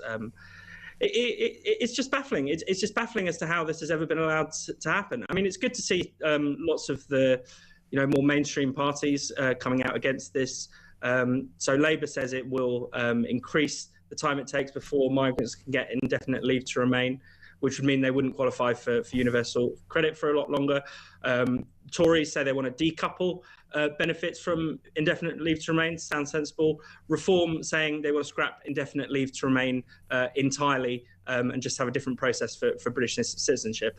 I haven't heard what the Green Party's policy is explicitly, but I imagine it's open up the piggy bank further. Yeah, whatever it is, it'll be mad and ridiculous. Yeah. So let's not worry too much about that. But the numbers are there were an estimated 720,000 non-EU citizens with settlement status at the end of 2024, so a year or so ago. And of those, pretty much 180,000 were claiming universal credit, so a quarter of them. I mean, that is ridiculous. I mean, this I think it's Reform, maybe the Tories are saying it as well, but Reform, I believe, are saying that one of the first moves they'd make in terms of the migrant crisis is to stop non-citizens claiming benefits. Absolutely, and that sounds sensible to the vast majority of people. I'm sure that there'll be some who cry that it's racist or whatever, but I think that's absolutely normal for a country to look after its citizens and to have a principle where the welfare state works, where we all contribute, and then when we need it, when times are hard, then we're able to take out. And I think that's reasonable. I think that's sensible. I think that helps people move on from, it helps people move around the workforce. That's a useful thing to have, and it's the right thing to do.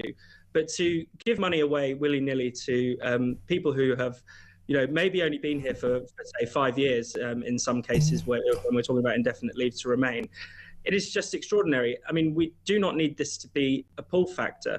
By all means, let people come to work where there are job shortages. By all means, let people come to work where they have the right skills. But to have the benefit system as a way of attracting people, I think is a really big problem.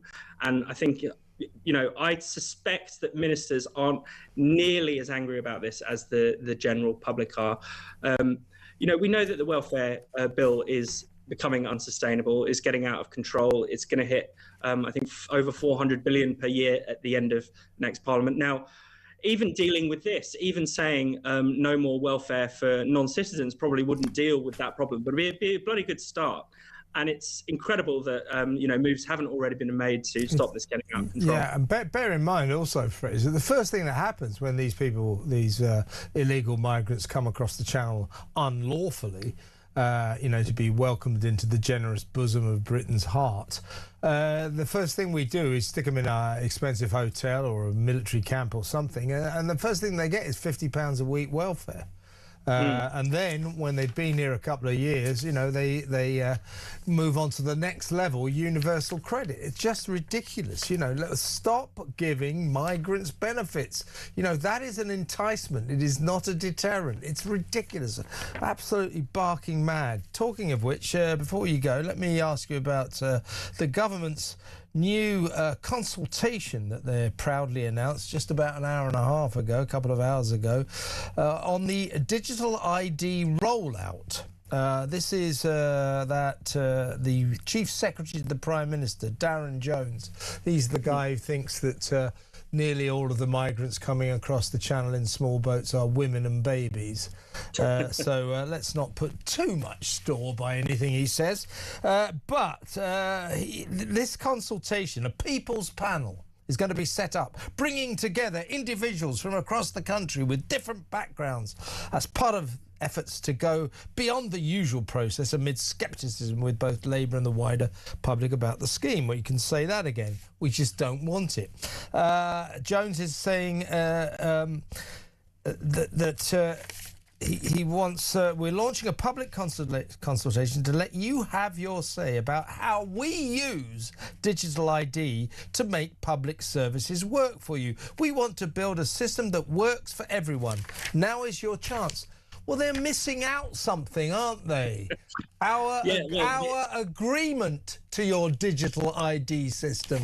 So this is just sort of saying, yeah, right, it's coming in. So what? How do you want it to work? No. We've already told you. It's quite clear that the vast majority of people in this country don't want your damn digital ID system. So you can stick your people's panel where the sun don't shine. Yeah, absolutely.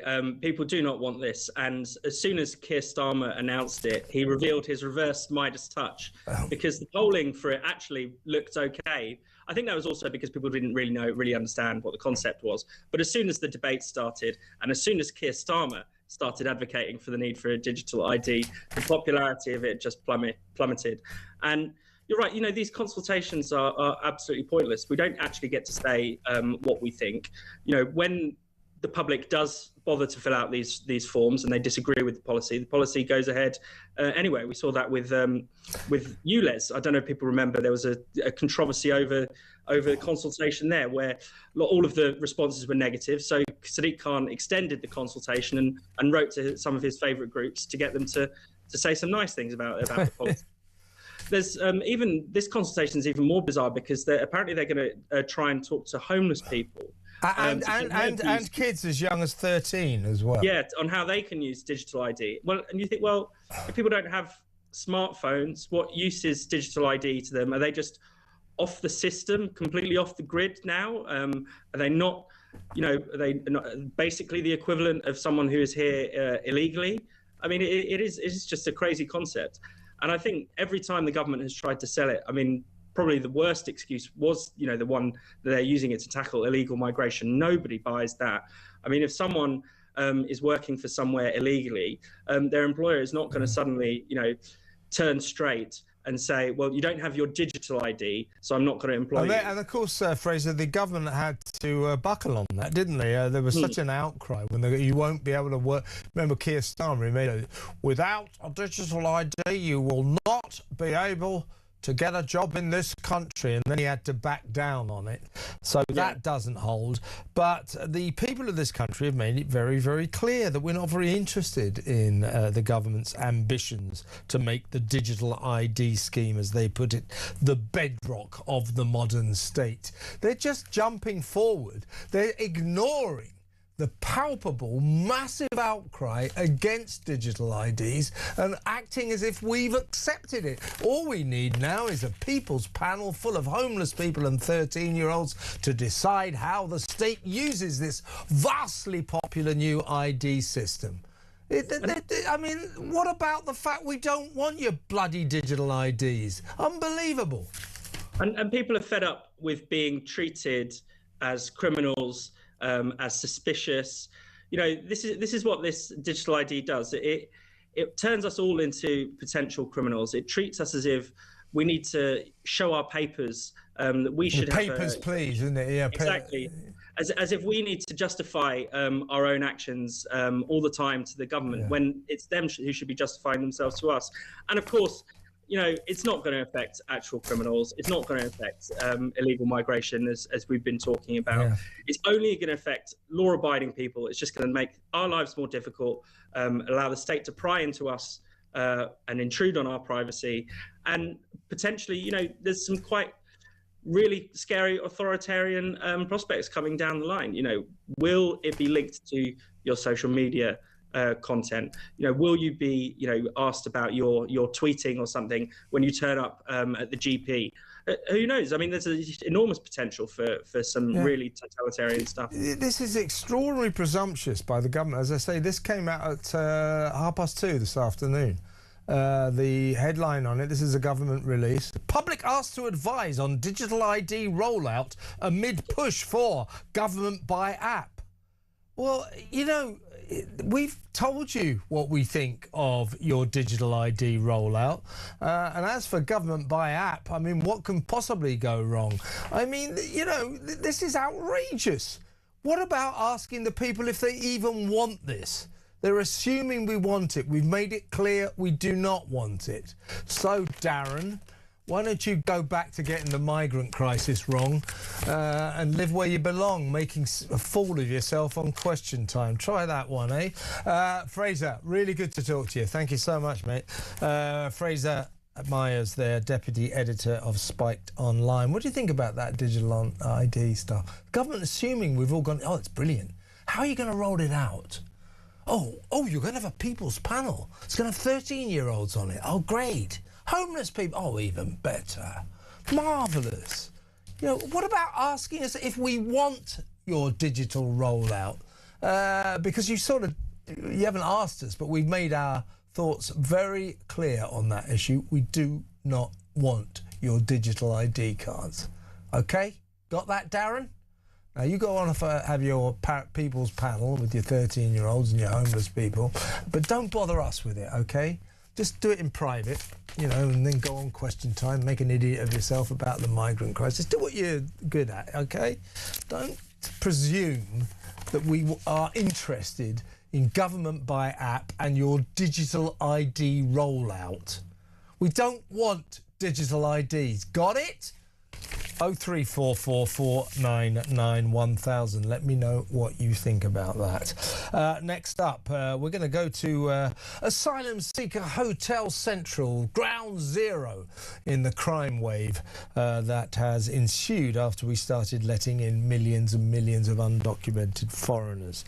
And there's one particular hotel where in 5 years there's been 202 very serious crimes committed by the residents, including sex crimes, drug offences, crimes of violence, and it pretty much sums up what's wrong with the migrant crisis and what's wrong with the asylum seeker system. We'll talk about that next. Stay tuned.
across the UK.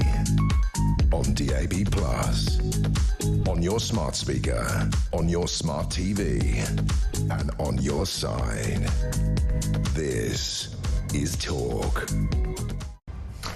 Welcome back. Let me take you, figuratively speaking, to the Britannia Hotel in Seacroft in Leeds. This is like Crime Central. It's an asylum seeker hotel. There have been more than 200 serious crimes committed by the residents of that hotel in the past 5 years.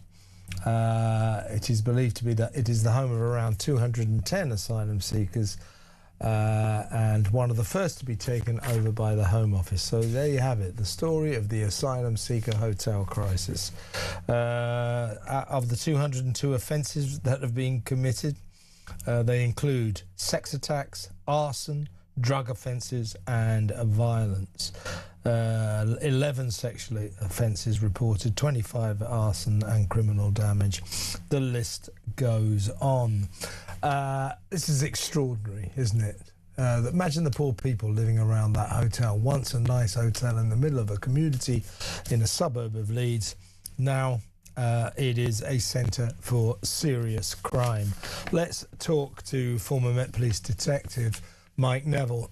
Mike, this sums up everything that's wrong with the asylum seeker situation, doesn't it? These foreign, mostly young men are foisted upon unsuspecting communities, these hotels. And in this one in particular, I mean, we know about the rising tide of asylum seeker crimes, either offences prosecuted or charges or allegations. That's rising alarmingly, particularly in the field of sex crimes. But this one hotel, the Britannia Hotel in Seacroft in Leeds, 202 serious crimes in 5 years. That's a lot of crime.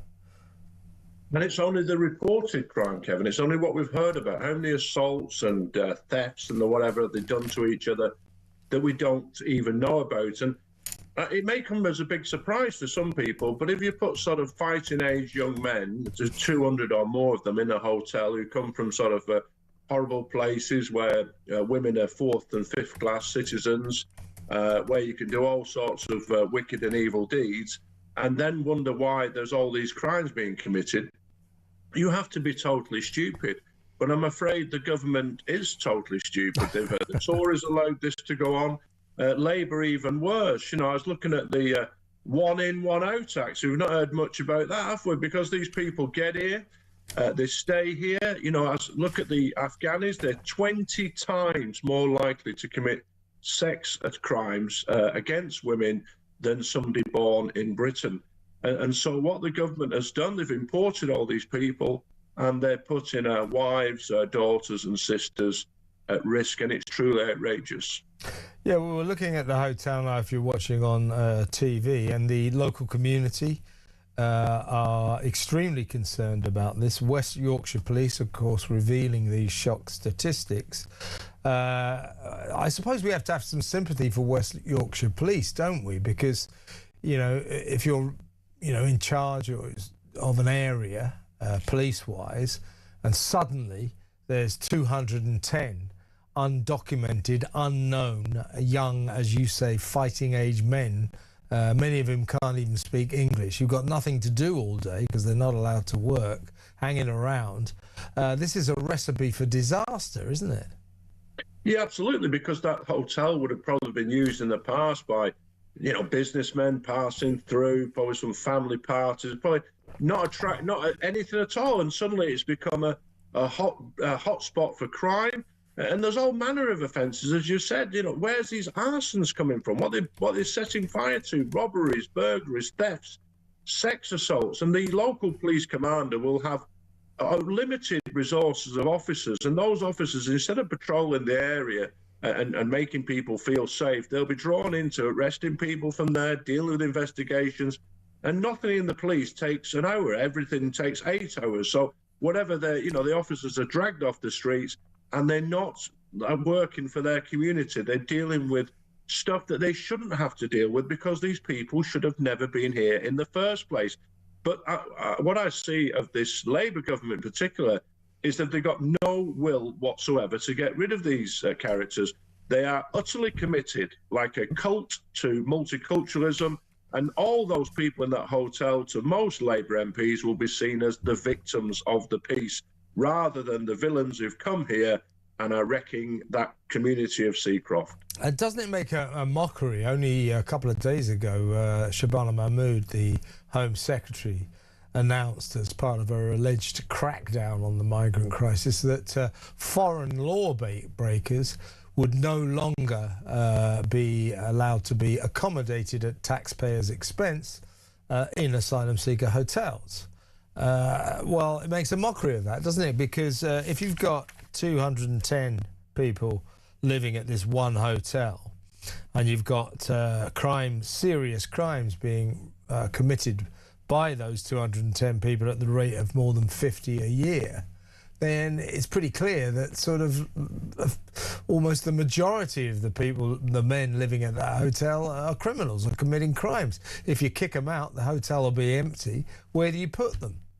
Well, not only that, but we know they're not getting rid of them. Under the one in, one out, we've seen about 300 people gone to France, but that's been challenged. Last month, that was challenged in the High Court. So everything, even if they tried to do something, there's a load of lefty lawyers and charities and organisations which are all too keen to allow these people to come to stay in this country and wreck communities. It's just totally unfair. And often, as I've said this before, Kevin, it's never in the nice areas. It's always in somewhere like Seacroft, in Leeds or Bolton, Stoke or Middlesbrough, the places that the politicians really don't care about, or particularly the liberal left who live in a nice suburb. They really don't care about those places. They bin off people into these white working class areas, and then feel good about themselves as they close their door in their Hampstead Heath home. Yeah, as I say, when Shabana Mahmood said this a couple of days ago, Home Office spokesman, in response to this Seacroft Britannia Hotel scandal, said new rules announced this week mean asylum seekers who break the law will now be kicked out of accommodation and stripped of support payments. Well, okay, fine. But up until now, it's been fine. It has. You know, there's a hotel in London, notorious migrant asylum seeker hotel called I think it's called the Thistle Hotel, the Thistle City Hotel in the Barbican, which is a big crime centre full of asylum seekers. They're always committing crimes as well. Local residents there and in Seacroft protesting almost round the clock at these sort of crime waves that they've had imported into them.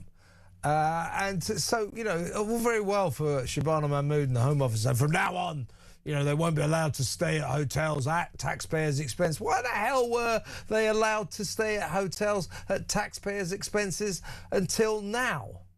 Yeah, you've heard me say this before. You know, I'm a fan of the Dirty Dozen film for those who are old enough. And, you know, they have to put up their own camp. And they're not going to hut until they build it themselves. If these young men are coming here, they're quite capable of helping us put up some porter cabins and staying in there. When I was a young soldier in Northern Ireland, we used to sleep in porter cabins. So if it was good enough for me and all those lads who served in Northern Ireland and elsewhere, then it's good enough for them. And these army bases that I stayed in as a young lad, they were good enough for me. They're good enough for them. But the facts are they should never have got here in the first place. But there's been a total lack of political will to deal with this problem. As I say, there's a religion of multiculturalism. These people follow it, and they're determined it will be inflicted on this nation no matter what the cost. And proving, Mike, that with this... That's the Labour, I'm afraid. Well, proving, though, Mike, with this sort of effective open border policy that Labour run, you know, turn up on our shores illegally and we'll welcome you into the generous bosom of the nation and give you a nice hotel to stay in, 50 quid a week, free doctors, free dentists, free lawyers, etc. We don't know anything about these people, and disproportionately these young male asylum seekers are responsible for an alarming growing number of serious sexual offences. by allowing this to escalate, the government is putting particularly the women and children of this country at risk, in danger. They are, yes, and you know, I'm looking after my two younger daughters. They live in the New Forest area. I've had to speak to them about strange men in Bournemouth. Bournemouth used to be this quintessential nice English seaside town. You know, there's a train runs direct from Manchester. My grandparents would go on holiday there. Nice little pier and beaches. Now I've got to speak to two teenage girls about the strange men who hang around there. What is going on? And I think what's happened, Kevin, throughout the nation in the last couple of years is that it used to be the inner cities who had this, and people would look at them and say, oh, you know, the police are racist because they're picking on these people in the inner cities. And it was easy to say these things. But now the trouble has spread across the nation. So you have the hotel in Epping, you have the army camp in Crowborough, you have these hotels in places like Seacroft. And people are now having to suffer it all over the nation. And they're seeing what a massive problem it is. And no matter what the politicians do, they can't conceal the evidence that people see before their eyes. They've tried their best to cover up the crime stats for years. I saw that in the police. There's constant attacks on the police calling them racist. I saw it again in The Guardian, where else. You know, they always quote the stop and search figures. They never quote the crime figures. It's disingenuous of these people. But unfortunately for the government, you can't cover it up forever because it just bursts out. And that's what's happened in hotels like this one in Seacroft. Absolutely. It's a scandal, Mike. Really good to talk to you, though. Thank you very much for your time. Mike Neville, former Met Police detective. Let me know what you think about that. This isn't the only hotel, asylum seeker hotel, where crime is almost serious crime is a way of life. As I say, the Thistle Hotel in the city of London, in the Barbican, is notorious for, it's all full of asylum seekers, it's notorious for the number of crimes. But this Seacroft Hotel in Leeds takes the biscuit, doesn't it? 202 crimes. These are serious crimes, you know, arson, sex offences, rape, sexual assault, violence. These are serious. There's a lot of burglary as well, imported into this nice area of Leeds. And that's just one hotel. Got one near you? Let me know what you think. 03444991000. Next up, it's the wonderful world of sport with Head of Sport at The Sun, Sean Costis. Stick around.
When conflict breaks out anywhere in the world, it has consequences here at home. Talk War is your definitive national security briefing.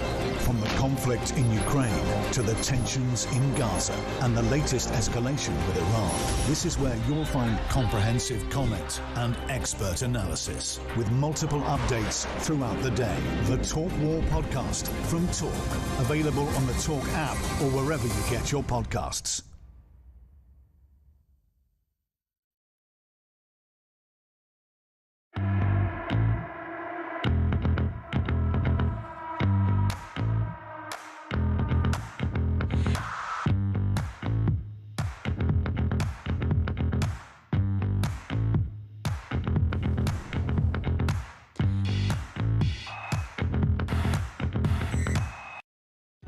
across the UK.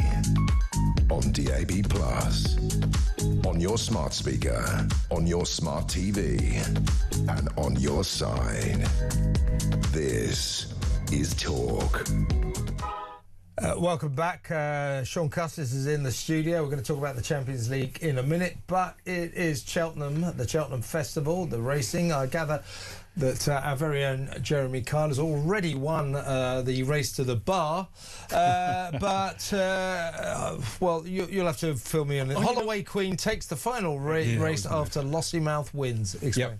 You're not a big Cheltenham man then? I'm not a massive horse racer. I've got to say, a trip to Cheltenham is one of the I have been. great occasions. But I just don't when watch you the turn horses. up there, it's fantastic. Yeah.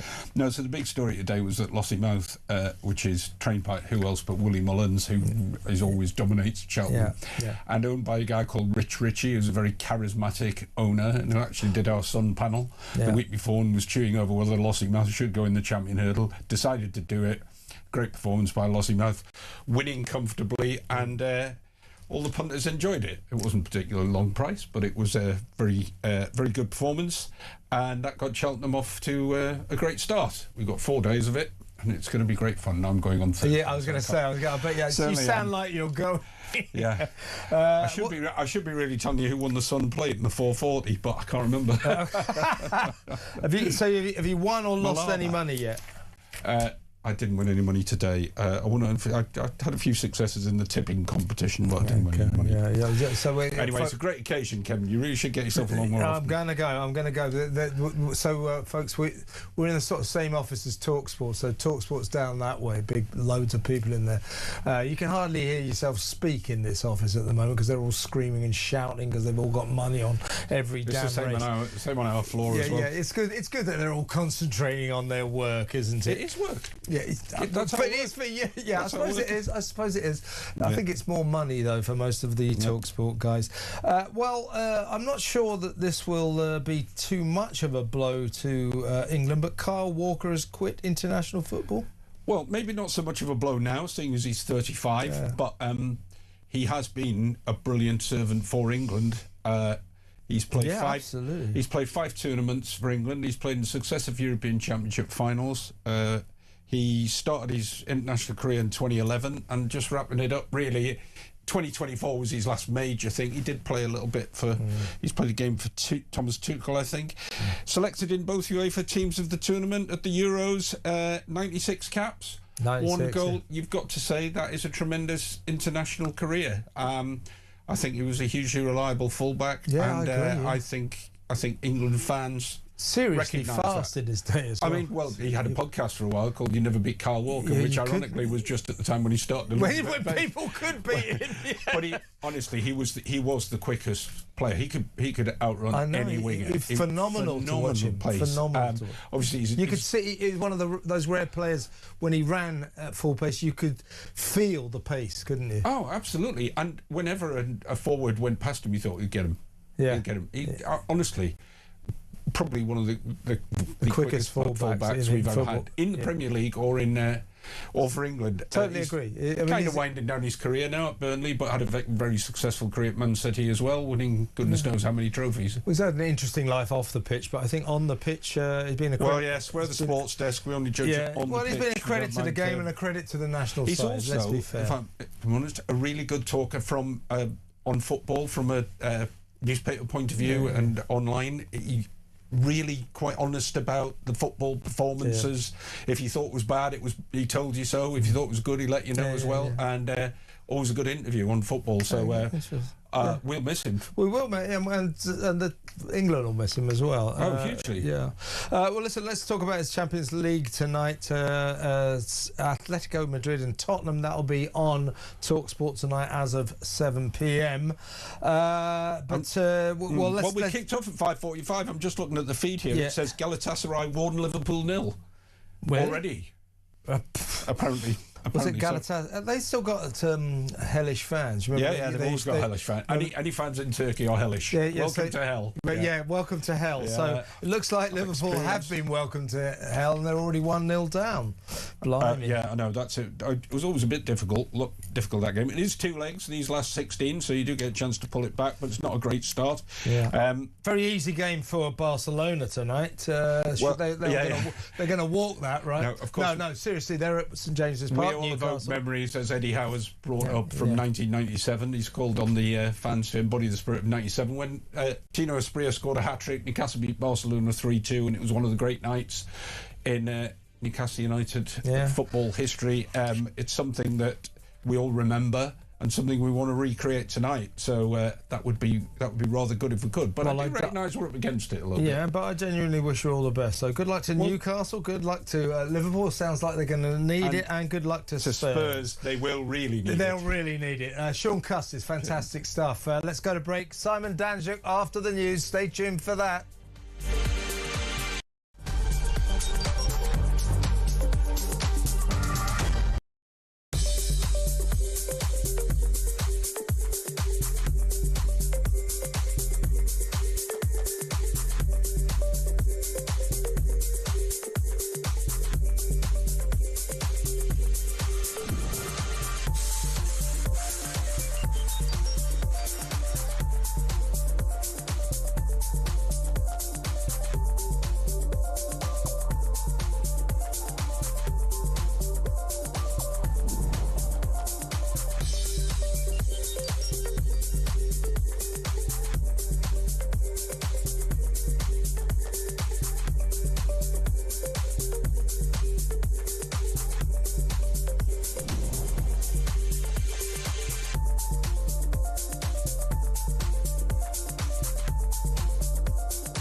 Across the UK, on DAB+, on your smart speaker, on your smart TV, and on your side.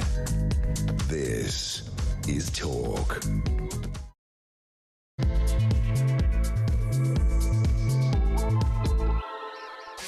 Lots to talk about today, so get on the phone and give me a call.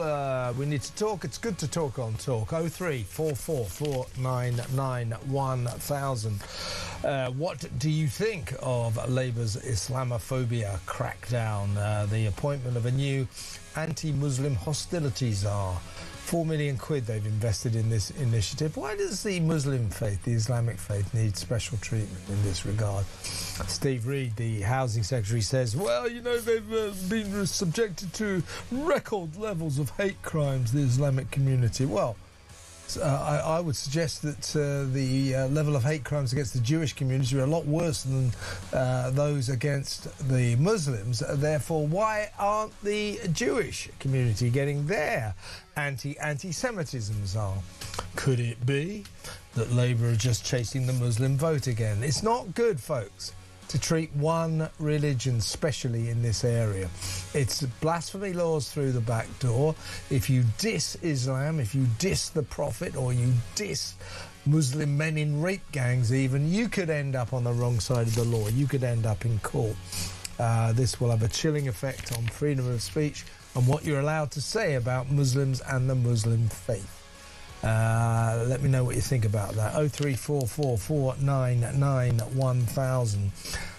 Give me your thoughts on the fact that the rusty old HMS Dragon has finally left Portsmouth Harbour 8 days after the Prime Minister ordered it to Cyprus to protect the long-suffering British citizens who live on that Mediterranean island, more than 100,000 of them, including thousands of British military personnel.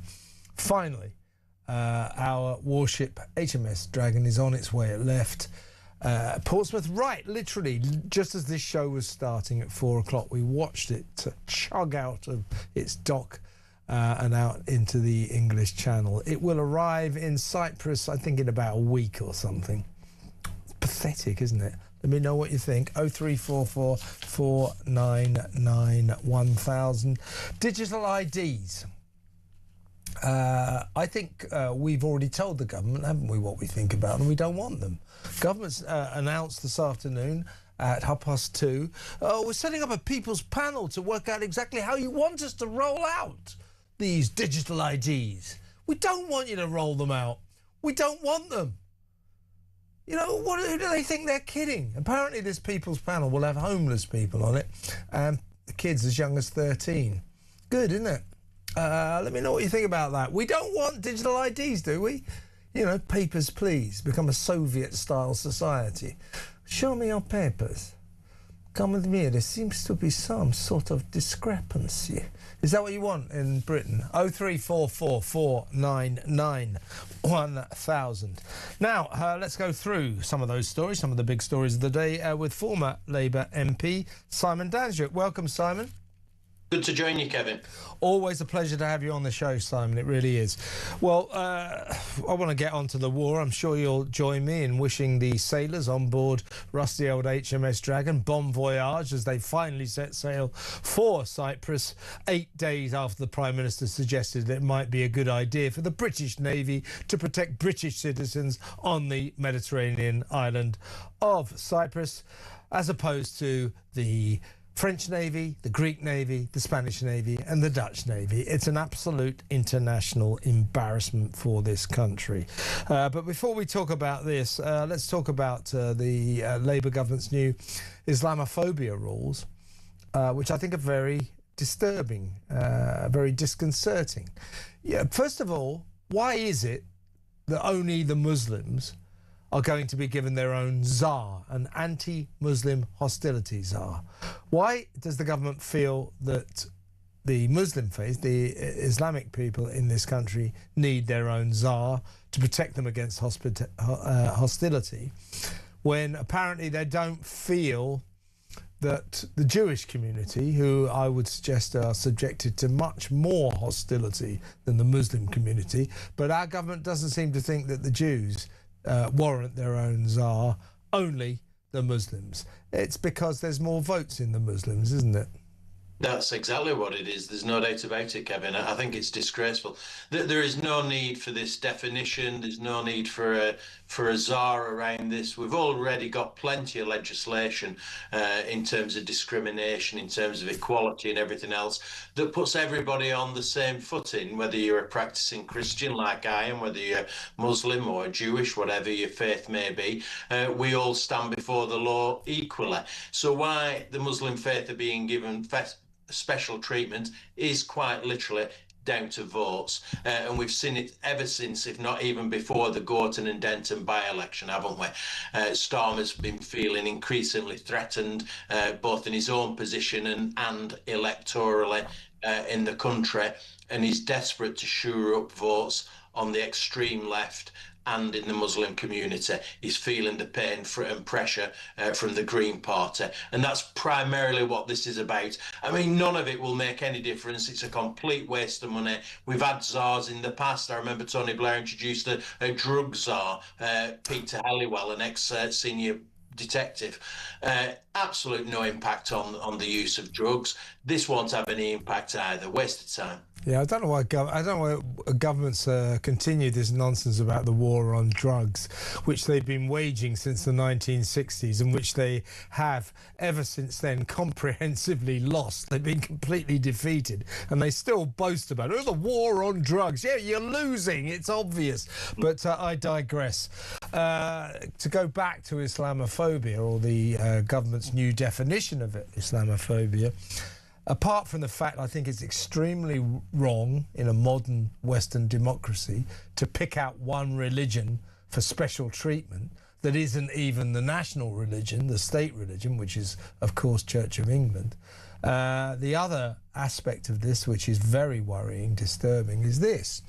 It's going to entail, these new rules are going to entail restrictions on what you can say about Muslims, what you can say about the Islamic faith, what you can say about the Prophet Muhammad, what you can say about Islamic countries. So if you want to pour a bucket on Iran or the Prophet Muhammad or the Islamic faith generally, which you should be allowed to do, I wouldn't advise it, I wouldn't condone it. Why would you do that? It's not very nice. But if you want to, in a free modern Western democracy without medieval blasphemy laws, you should be able to. These new rules will make us unable to, and if you start doing that, if you start dissing Muslims and Muslims complain, you will get your collar felt. Absolutely. Britain is a Christian country, and I think we need to remind everybody of that, and I think we should be enforcing that. I think we should be encouraging that, reminding ourselves that we're a Christian country. And I fear that these proposals will embolden some Islamic extremists. British people already feel cowed into not wanting to comment on certain things, don't feel like they've got free speech, and this is making the situation worse.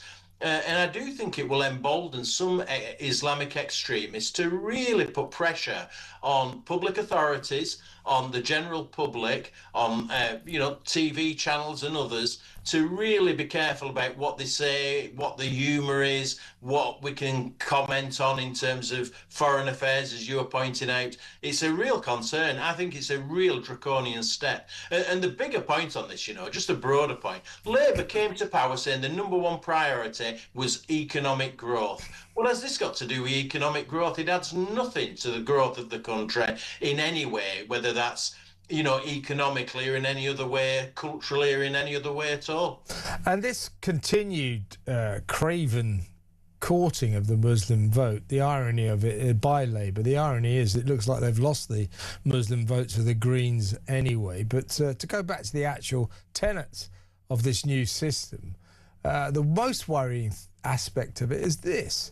It's once again going to be a system based upon the onus being on the alleged victim. So you're going to get a bunch of Muslim Islamist extremists going round pretending they've been the victim of a Muslim hate crime. And because they've reported that, whoever is the alleged perpetrator will get arrested, will maybe get charged. So the actual bias inherent in this new Islamophobic system initiated today by Labour is extremely worrying. Oh, absolutely. Have we not learnt anything from the non-crime hate incident reporting that Theresa May introduced? You wasted loads of police time, and as you were pointing out, we're going to have the same sort of issue here, wasting more police time, people making exaggerated claims against others. Total nonsense, total waste of money, and putting pressure on ordinary people to act in a certain way which they don't want to act. They don't want to be so sensitive around these issues. We've always got rubbed together very easily in this country. We don't need this sort of interference from government. They should be stepping back from doing this stuff, not doing more of it. The public don't want this. Absolutely agree with you. Can I get a quick word with you? Talking about what the public don't want. Extraordinary release from the government today from that dork Darren Jones. What's he called? The Chief Secretary to the Prime Minister. He'll be looking for a new job soon, won't he? When we get a new Prime Minister. But anyway, Darren Jones has released the fact that the British public are going to be asked to have their say on the scope of Sir Keir Starmer's plans for digital IDs in a push to create a system of government by app. So he's saying that a people's panel will be set up, bringing together individuals from across the country with different backgrounds to see how they would like the government rollout of digital IDs to unfold. Apparently this panel will, by the way, Simon, include homeless people and kids as young as 13. But here's the deal. This is a governmental three-card trick. What they're trying to do is say, well, you know, you've all accepted, of course, the brilliant idea of digital IDs. Now join us, will you please, as we consult with you on how to roll it out. No, no, no. What we've told you already, Darren, and the government, is we don't want digital IDs. So you can take your people's panel and stick it where the sun don't shine. This is a three-card trick trying to step over public objections by assuming that we're already at the point where all we want to know is how are you going to use the digital IDs that we so approve of. We don't approve of them. We don't want them. Absolutely right. You're absolutely right. The public opinion is clearly against ID, digital ID. There's no doubt about that. And it is a con trick. And mark my words, this will go nowhere. It will go nowhere. It was. I don't think it was in the manifesto. I'm pretty sure it wasn't. It wasn't. No. That makes it very difficult to get it through the House of Lords. There's a lot of opposition to it already. And so this, as you call it, a three-card trick, is not going to work. I guarantee it'll go the same way as the Chagos Islands and the assisted dying legislation. It's not going anywhere. And the sad thing is, there are so many big issues to sort out in this country, but not just this country, but also internationally. And yet they're faffing about with stuff like this. It's faffing about with the Islamophobia definition. Get on with what the key priorities are for Britain. For goodness sake, stop messing about. Yeah, this is the payoff from the government, from Darren Jones and his gang. We're launching a public consultation to let you have your say about how we use digital ID to make public services work for you. We want to build a system that works for everyone. Now is your chance. No, no, no. We don't want digital IDs, Darren. End of. End of.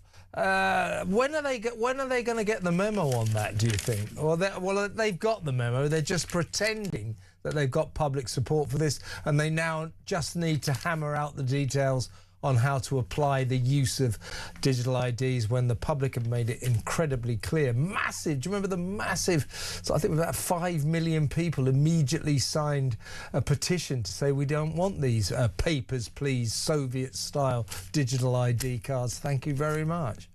There is some Blairism behind this, isn't there, in two respects. First of all, Tony Blair is a big advocate. He's been obsessed with it. Has been obsessed with it. Yeah. And secondly, this people's panel sort of model of consultation is very Blairite. It's what Blair's government used to do back in the early 2000s and things, and that's sort of been resurrected. None of it's going to wash. Everybody's moved on from that era. You know, as you point out, people don't buy into a people's panel, for goodness sake, so early 2000s. And people don't want digital ID. They've said it before, and they will lobby their politicians until they don't get it. It will not come through. I put money on it. Yeah, well, good luck, Darren Jones, and your people's panel. As I say, you know what you can do with it. Now, let's quickly talk about the war. As I said earlier, Simon, at the beginning of this show, literally as it started, I was talking to Robert Jenrick, and behind on the screen, finally, HMS Dragon sort of limped out of port, so it's now on its way to Cyprus, finally. By the way, I couldn't help noticing in close-up that it's covered in rust. It's got rust all over it, but that's a side issue, perhaps. But as our ship finally heads to Cyprus 8 days after the Prime Minister deployed it, President Macron, has sent to the Gulf a task force, a French task force of 8 frigates 2 amphibious helicopter carriers and France's flagship aircraft carrier, the Charles de Gaulle. So even France, 2 things to say about that. One, Macron is looking incredibly dynamic next to Britain's inaction man, Keir Starmer. And 2, credit to France, unlike Britain, it has clearly maintained its defence forces, especially in terms of its navy. Yeah, absolutely. Britain has been under attack from Iran. It's been sponsoring terrorism all around the world, much of which has impacted on British people and British assets. And then more directly, more recently, we've had our assets in Cyprus directly attacked by Iran during this conflict.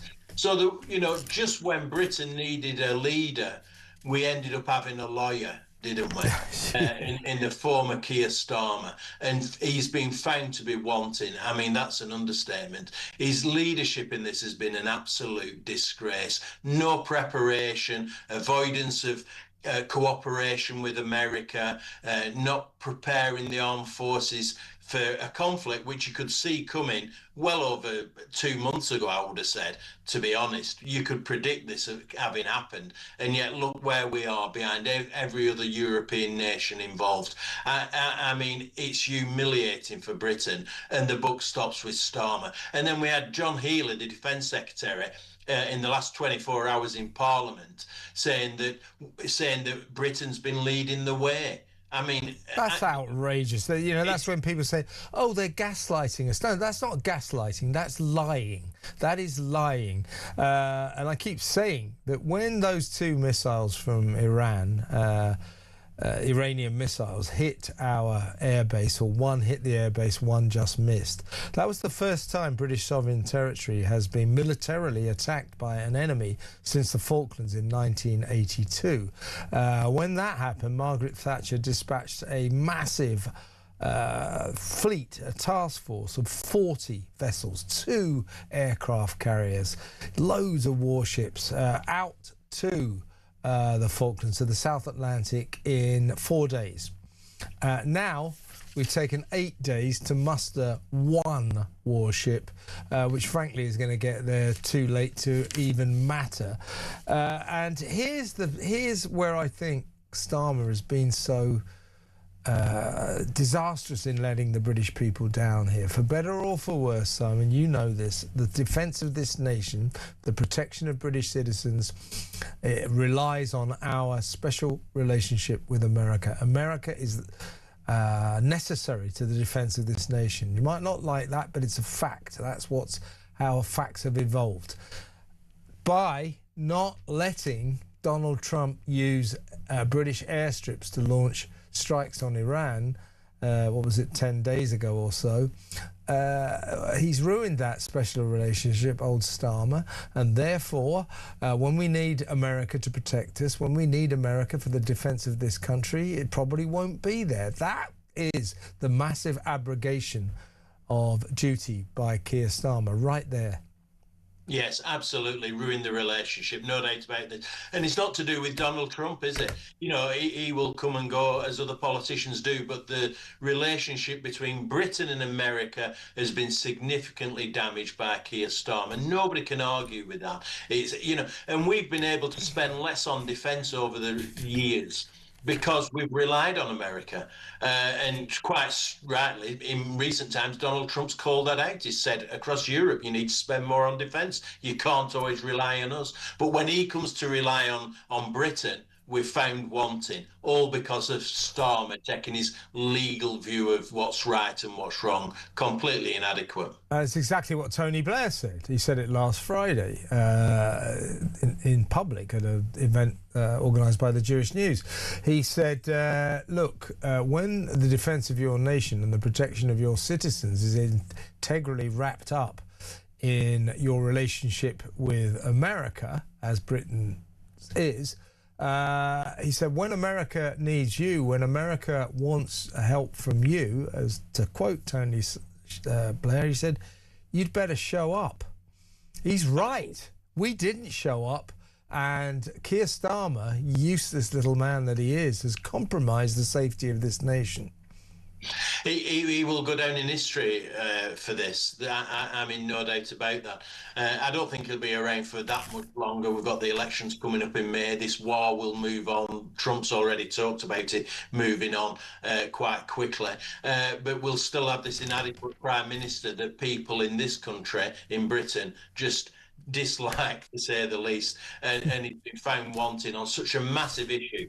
I think his integrity is shot through, as is John Healey's. Actually, I was surprised that the way he's handled this whole situation. He's often well regarded cross-party, but the way he's handled this is very disappointing. He's lost a lot of integrity. Yeah, who can forget John Healey at first suggesting that the two missiles that were quite clearly aimed at the British air base on Cyprus hit by accident, because they were spraying missiles everywhere. They could have gone anywhere.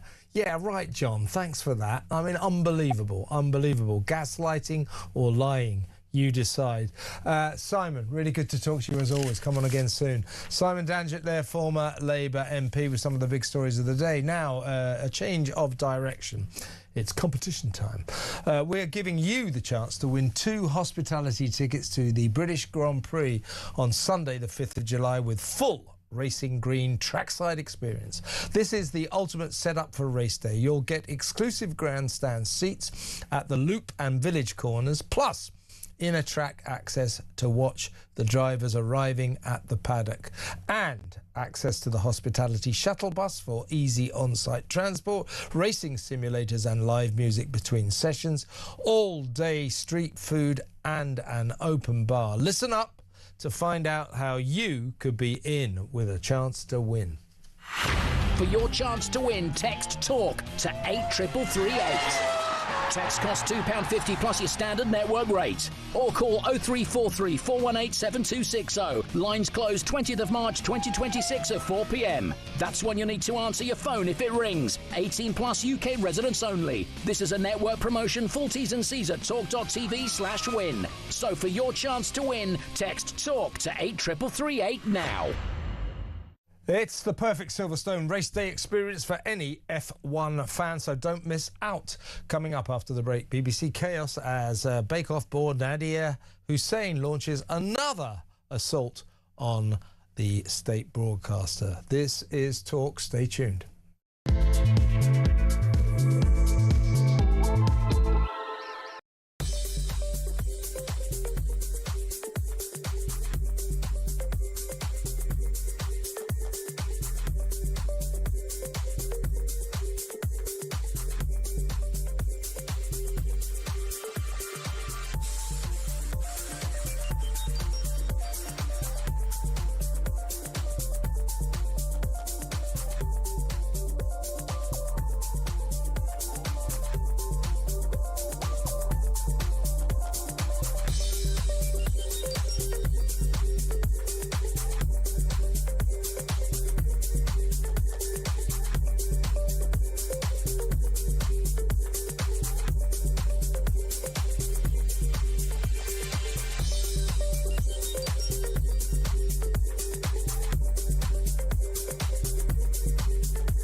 Conflict breaks out anywhere in the world, it has consequences here at home. Talk War is your definitive national security briefing.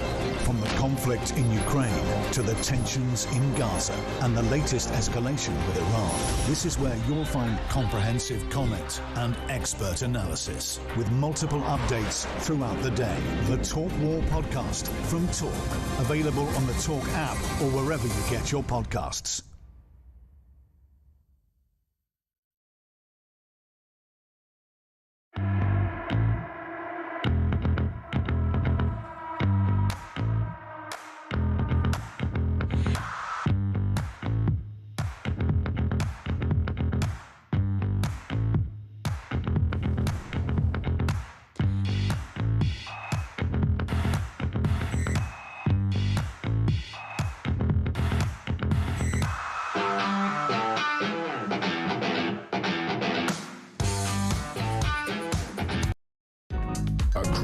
UK.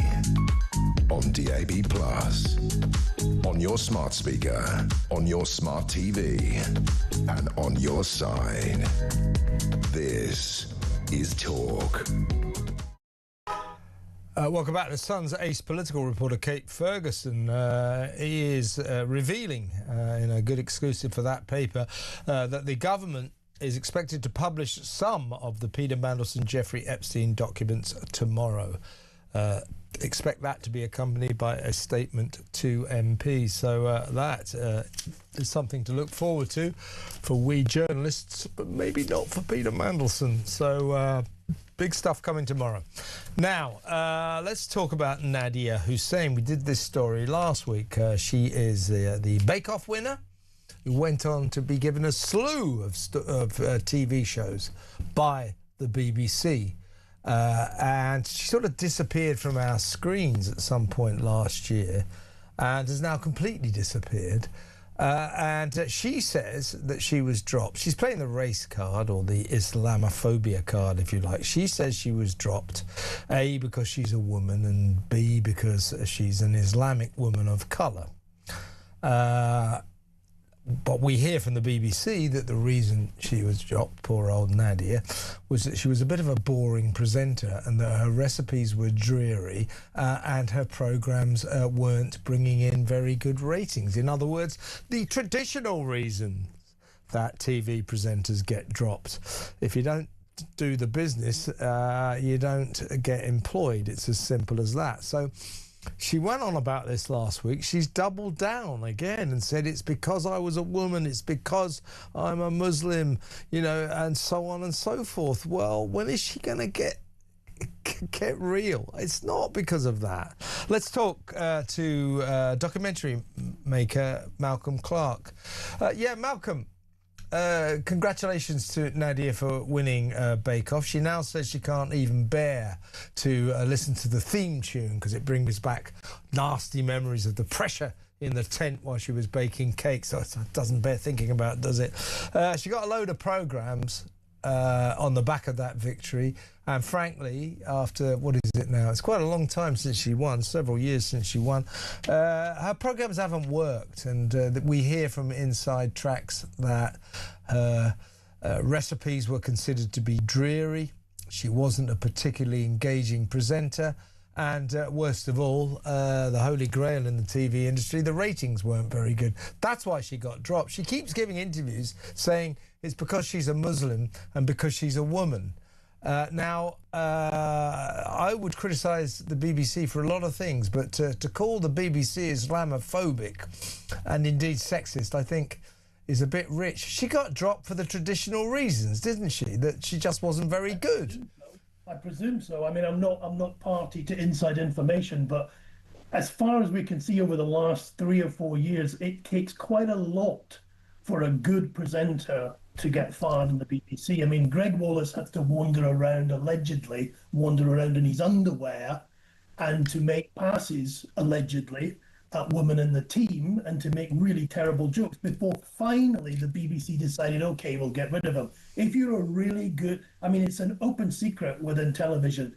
If you've got a brilliant TV presenter like Jamie Oliver or whatever, I mean, Jamie started out as a young naked chef who was a bit of sort of sex appeal for women. That was 25 years ago. He has stayed in the top rank because he's brilliant at what he does. And so aging isn't an obstacle. Bad behavior wasn't an obstacle for Greg Wallace until it finally got too much. But the one thing that BBC or anybody will not defend you for is if you've got boring. And the terrible thing is that in the last 2 sort of interventions by Nadia, all she's done is prove that if we're sick and tired of hearing from her, just listening to her pieces in various articles and interviews, imagine what it would have been like to work with this woman. She would have been a nightmare. And that's some of the rumours that have filtered out, is that she was difficult to work with. That is a narrative that is emerging from this saga, yes. I mean, the other thing that happens to any TV presenter, and again, it's an open joke within television, that somebody starts they've got their first job and they're really keen and they're really hungry and they want to please everyone and they say thank you to the runners. 2 years later, their ego has landed and they're a nightmare to deal with. So that's I've seen that a lot of times, Malcolm. Trust me, I've worked with them. And eventually, but if they're really good, people put up with it. They find the good people to work with them and cope with their ego. I mean, look what happened with Jeremy Clarkson. I mean, the BBC gave him again and again, gave him latitude. Eventually, he had to punch a producer in the face, or eventually they said, okay, that's too much.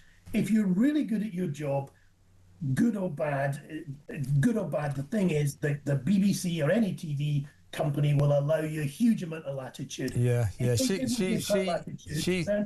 absolutely. She says that that she needed it to be less about what she was wearing, the props and the colour of my lipstick. Well, it's a visual medium, and if the director says, look, that jacket doesn't really go very well with that shirt and we need you, I mean, that is nothing to do with her being a woman. And she goes on to say, unfortunately, as a woman and a woman of colour, if you speak up, often it's considered being difficult, being a nuisance, whereas I know from experience that if I was a man, they'd be like, oh, you know what he's like. That's just not, I know the television industry, that's not true. That isn't true. It's ignoring the really big fact that for the last 10, 12 years, the BBC has had very strict quotas to ensure that brown skin, black skin, woman, various religions, all the rest of it, they're all represented in this DEI sort of Marvel universe of the British population.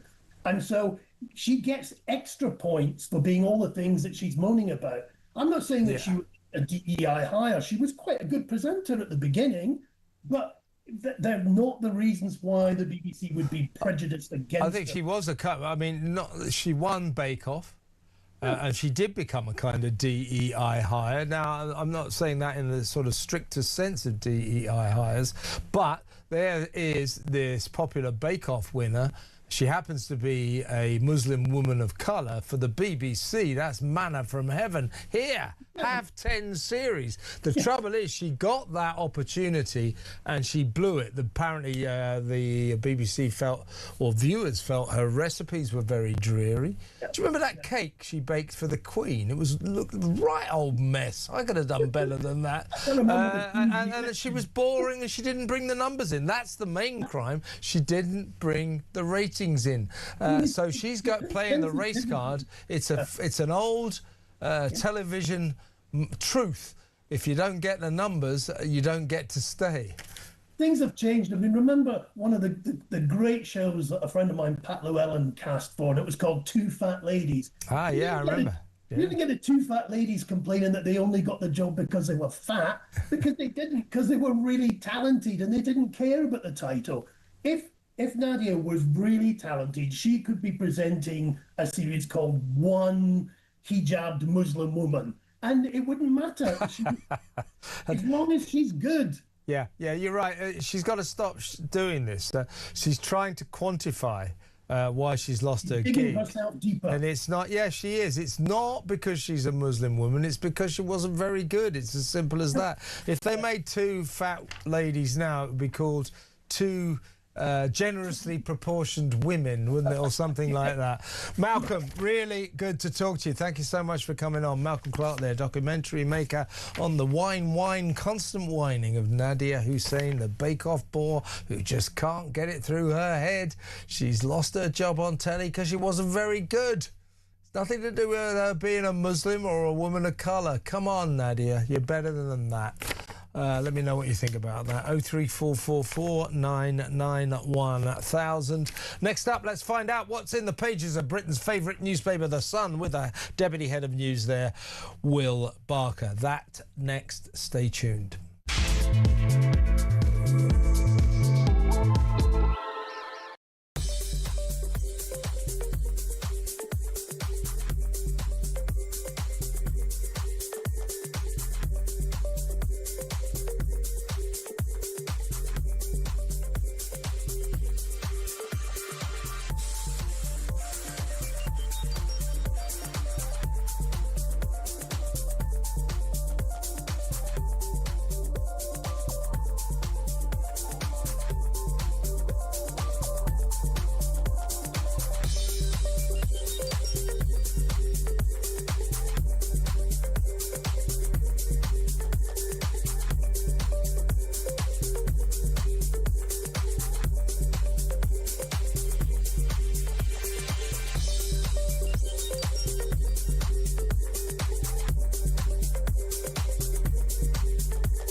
across the UK.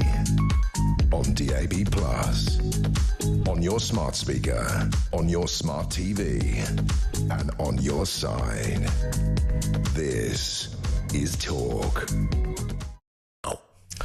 Welcome back. Will Barker from The Sun is in the studio. We're going to go through some of the big stories that will grace the pages of that fine newspaper tomorrow. Joey Barton is in trouble again. What's he done this time? Well, we don't know. I mean, he's just been charged today. He's yet to enter pleas or anything like that. But we started getting calls last night. I think on Sunday night at a golf club in Merseyside. Highton and Prescott Golf Club. Yeah, there'd been a day of golf and drinking, and a scrap broke out. Laugh. And a row, and very sadly, a dad was very badly injured. A guy called Kevin Lynch, who formerly manager of Gillingham, and he's been around, and he got into a bit of a scuffle, and it could well be that he possibly even lost his sight in an eye. It was quite a terrible injury, but very quickly the rumour went round locally that Joey was involved, and police swiftly arrested him. And they charged him also equally swiftly, and he's what is it? What he's been charged with: assault and occasioning GBH, grievous bodily harm. That's very serious. Very serious. Yeah. You know, of course, no plea yet, so these are only allegations.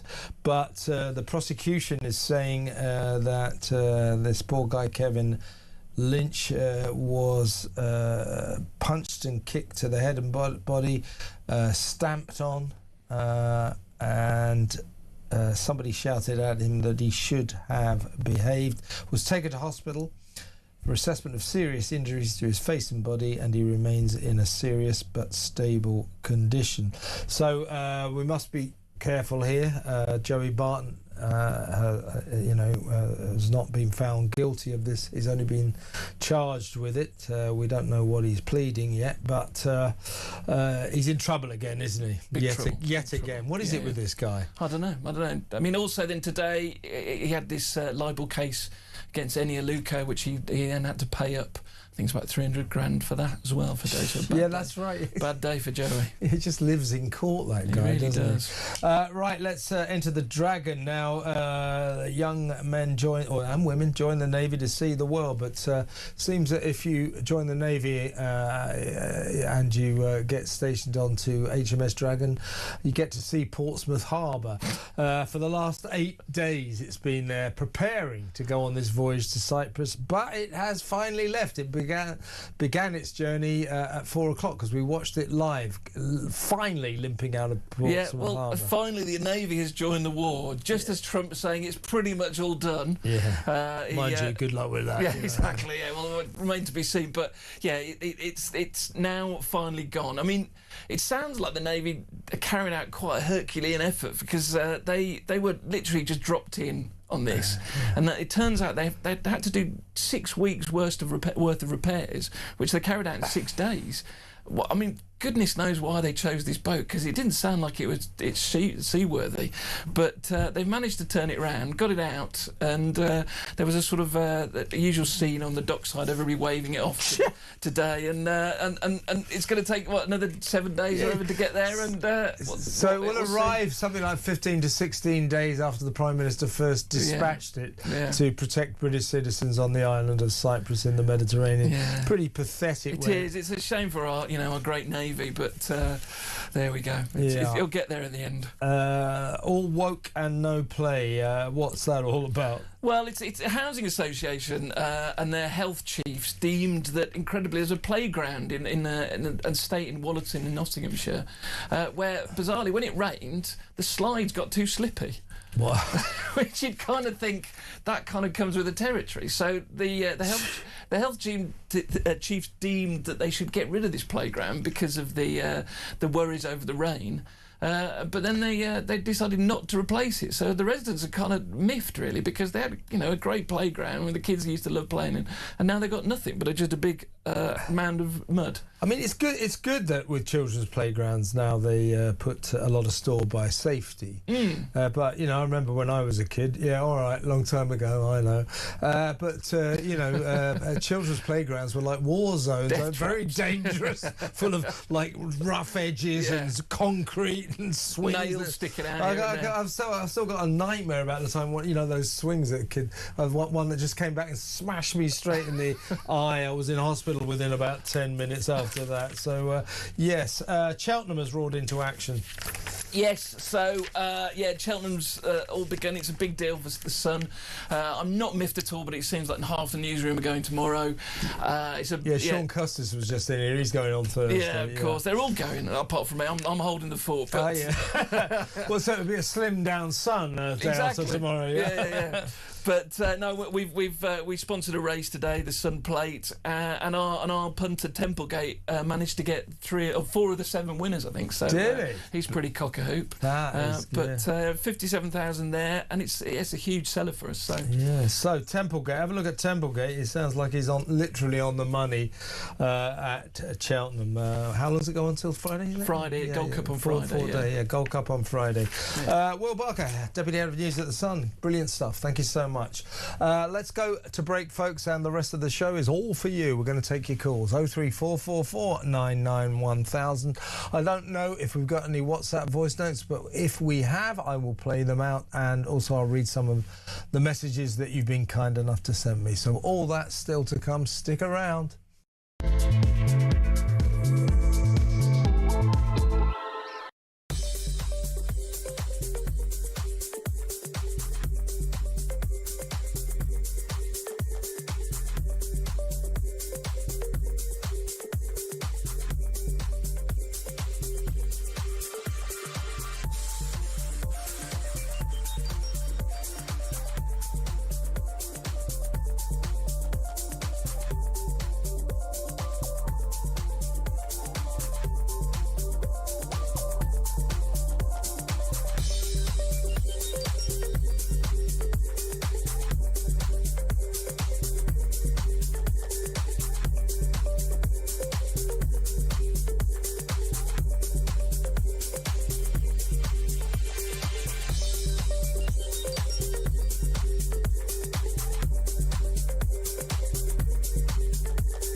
Conflict breaks out anywhere in the world, it has consequences here at home. Talk War is your definitive national security briefing. From the conflict in Ukraine to the tensions in Gaza and the latest escalation with Iran, this is where you'll find comprehensive comment and expert analysis with multiple updates throughout the day. The Talk War podcast from Talk, available on the Talk app or wherever you get your podcasts.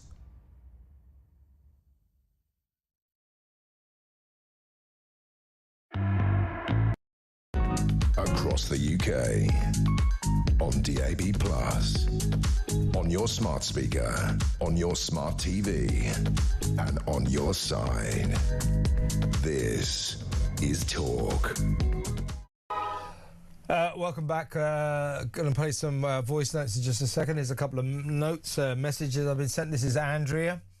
I don't know where to start, Kev. I'm utterly bereft with this terrible government. We truly are the laughingstock of the entire world. I am absolutely terrified of another 3.5 years of flip-flop, Starmer and Reeves, Rayner, Lammy et al. If I could seek asylum in the US, I really would. Yeah, let's all become asylum seekers somewhere else. Let the ones that we've got stew in their own juice. That's a good idea. Here's Amanda. I can't help but wonder who exactly is advising Starmer in military strategy. I can help you there, Amanda. It's Mr. Blobby, apparently. Here's Lee from Saffron Waldron. I noticed as HMS Dragon sailed out of Portsmouth that it passed 2 other similar destroyers and an aircraft carrier. Does that mean that none of these ships are ready to deploy either? This is so embarrassing. Yes, Lee, it does mean that, and it is Very embarrassing. I couldn't agree with you more. A couple of voice notes. Here's a quick one. This is John on Nadia Hussein, the bake-off bore who won't stop moaning. Hello, Kevin. This is John from Glasgow here. Kev, I would just like to comment on Nadia Hussein. I am absolutely no fan of the BBC, but this woman has to realise the BBC gave her the platform that she held for years and made her seriously wealthy due to her books, her programmes, etc., etc. People like her constantly upset, constantly offended, and constantly play the race card. She's had her time at the BBC. As I say, she's no doubt she's fabulously wealthy. Just go and enjoy your money, enjoy your life with your family, and just bow out gracefully. But no, they just don't see it like that. Cheers, Kev.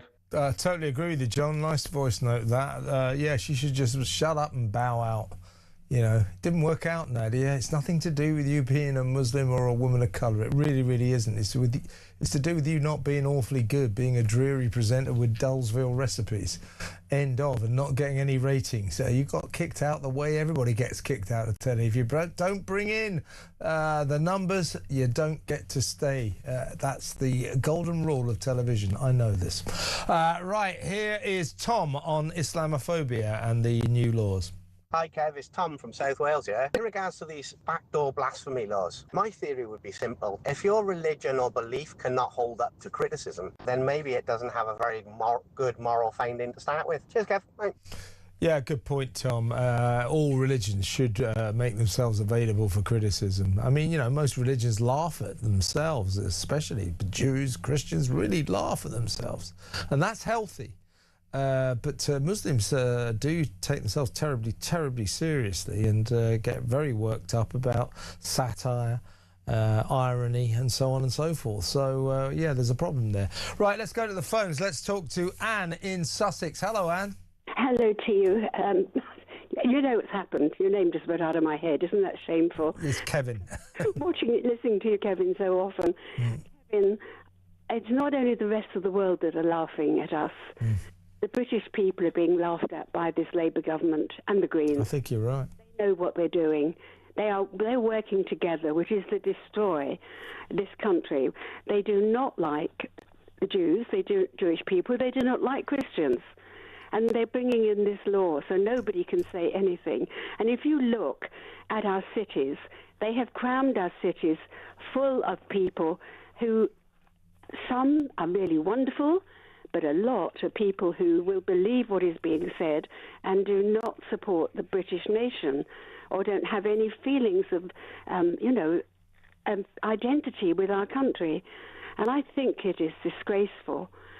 So I'm really worried about where we're going and what we're going to be ending up like as a nation for my grandchildren and my great-grandchildren. Well, what's going on, I think, and what worries me here is the Labour government, in its craven pursuit of the Muslim vote, is sacrificing traditional British freedom of speech and freedom to criticise other religions. It's no exaggeration to say that under these new rules, if you seek to criticise Muslim men who join rape gangs, or you seek to criticise the Muslim nation of Iran, you could fall foul of the law. You know, this is disturbing. It's more than disturbing. It's really dangerous, because I don't think people realise what is going on and how many women, girls and boys, and men have been sexually abused by these rape gangs and haven't had a voice. And the reason they haven't had a voice is that expression that we all know, that evil flourishes when men of goodwill do nothing. Yeah, good. People who've stood by in this nation for, well, I would say centuries, but for decades, and have allowed it to happen. And this government will not stand up to them because some of them are complicit in what has gone on. Well, they don't stand up to them because they suck up to them because they want their votes. It's as simple as that. Gorton and Denton is dictating foreign policy and dictating domestic policy because the Labour government is desperately worried about losing the Muslim vote, which it seems to have lost anyway to the Greens, because it needs it at the next election, and as such the rest of us don't count. Why does only one religion get a czar? What about the other religions? It's absolutely wrong and ridiculous. Anne, thank you for a good call. Thank you. Anne in Sussex. Let's play a quick voice note. There's Tim on, or did we play that? Tim on the Islamophobia laws? Is that new? Yes, okay. Yeah, okay. This is new, folks. It's Tim on the Islamophobia laws. Hi, Kevin. Tim in Halifax here. Just a little analogy for you. I was a teacher for many years, and I've seen very progressive teachers and the way that they deal with children, the children who misbehave and who act up and who complain the most. So the teachers will pander to them for an easier life, and they'll give them what they want, and they'll just complain more, and it never, never ends well. And this is what we've done. This is what the Labour Party are doing with the Muslims in this country, and other governments, the Tories. Don't pander to them. Stand up to them and say, no, this is not an Islamic country. You will abide by our laws, and that's that. Otherwise, you will be expelled. A whole progressive mindset that's wrong and that is destroying this country. And it's not just about Islam and race, and it cuts across everything, and you see it all the time. Have a great day. Thank you, Tim. Good one, that. Yeah, don't pander. Don't pander to anybody. No, but don't pander to anyone specially. That goes against the rules of equality in a democracy. There's no equality about this. You know, that only the Muslims get their own anti-Muslim hostility czar. What about the Jews? What about the Sikhs? What about the Hindus? What about the Christians, for God's sake? What about the Christians, for God's sake? What am I talking about? Right, let's listen to... no, let's take a call, shall we? Let's talk to Mandy in Felixstowe. Hi, Mandy. Hi, Kev. Where the hell is this all going? Hell in a handbag? That's a good question. God knows. I am sick and tired of all this. What's going to be next? We've all got to be told we've got to wear that all-in-one thing. I mean, where's our free speech? Well, they're attacking it with these new Islamophobia rules. You can't say anything nasty about Muslims or their religion, otherwise you might get your collar felt, Mandy. This is what I mean. It's getting out of control. Well, not getting out of control. It is out of control. If we've got a czar for one, they should have a czar for all the other religions. Yeah, well, they haven't got one. Only the Muslims get one because the Labour Party the Labour government think that'll get the Muslim vote. The thing is, it won't because they're all voting Green. That's the joke of it. Listen, Mandy, got to move on, but thank you for another good call. Here is Pete on migrants being able to claim universal credit. Hi, Kev. Pete from Lancashire. Absolutely boils me blood, all this, you know, mate. It really does. I know a man. He's worked for 30 years. He hurt himself and needed a little bit of help. He was embarrassed to do so. When he went, they said he wasn't entitled to anything. Absolutely nothing. And these immigrants are getting universal credit. Can I ask how they actually claim universal credit? Because you need your national insurance number for it. How does that work? You know, it's just mad, mate. Take care. Bye. Yeah, I think you get a national insurance number without being a citizen of the country. Therefore, that's how that works. But Reform UK, among other political outfits, say they will just scrap the whole idea of foreigners getting British benefits, British welfare. Peter Carbow's in the studio, but first I'm going to play a last voice note. This is Dave on digital ID.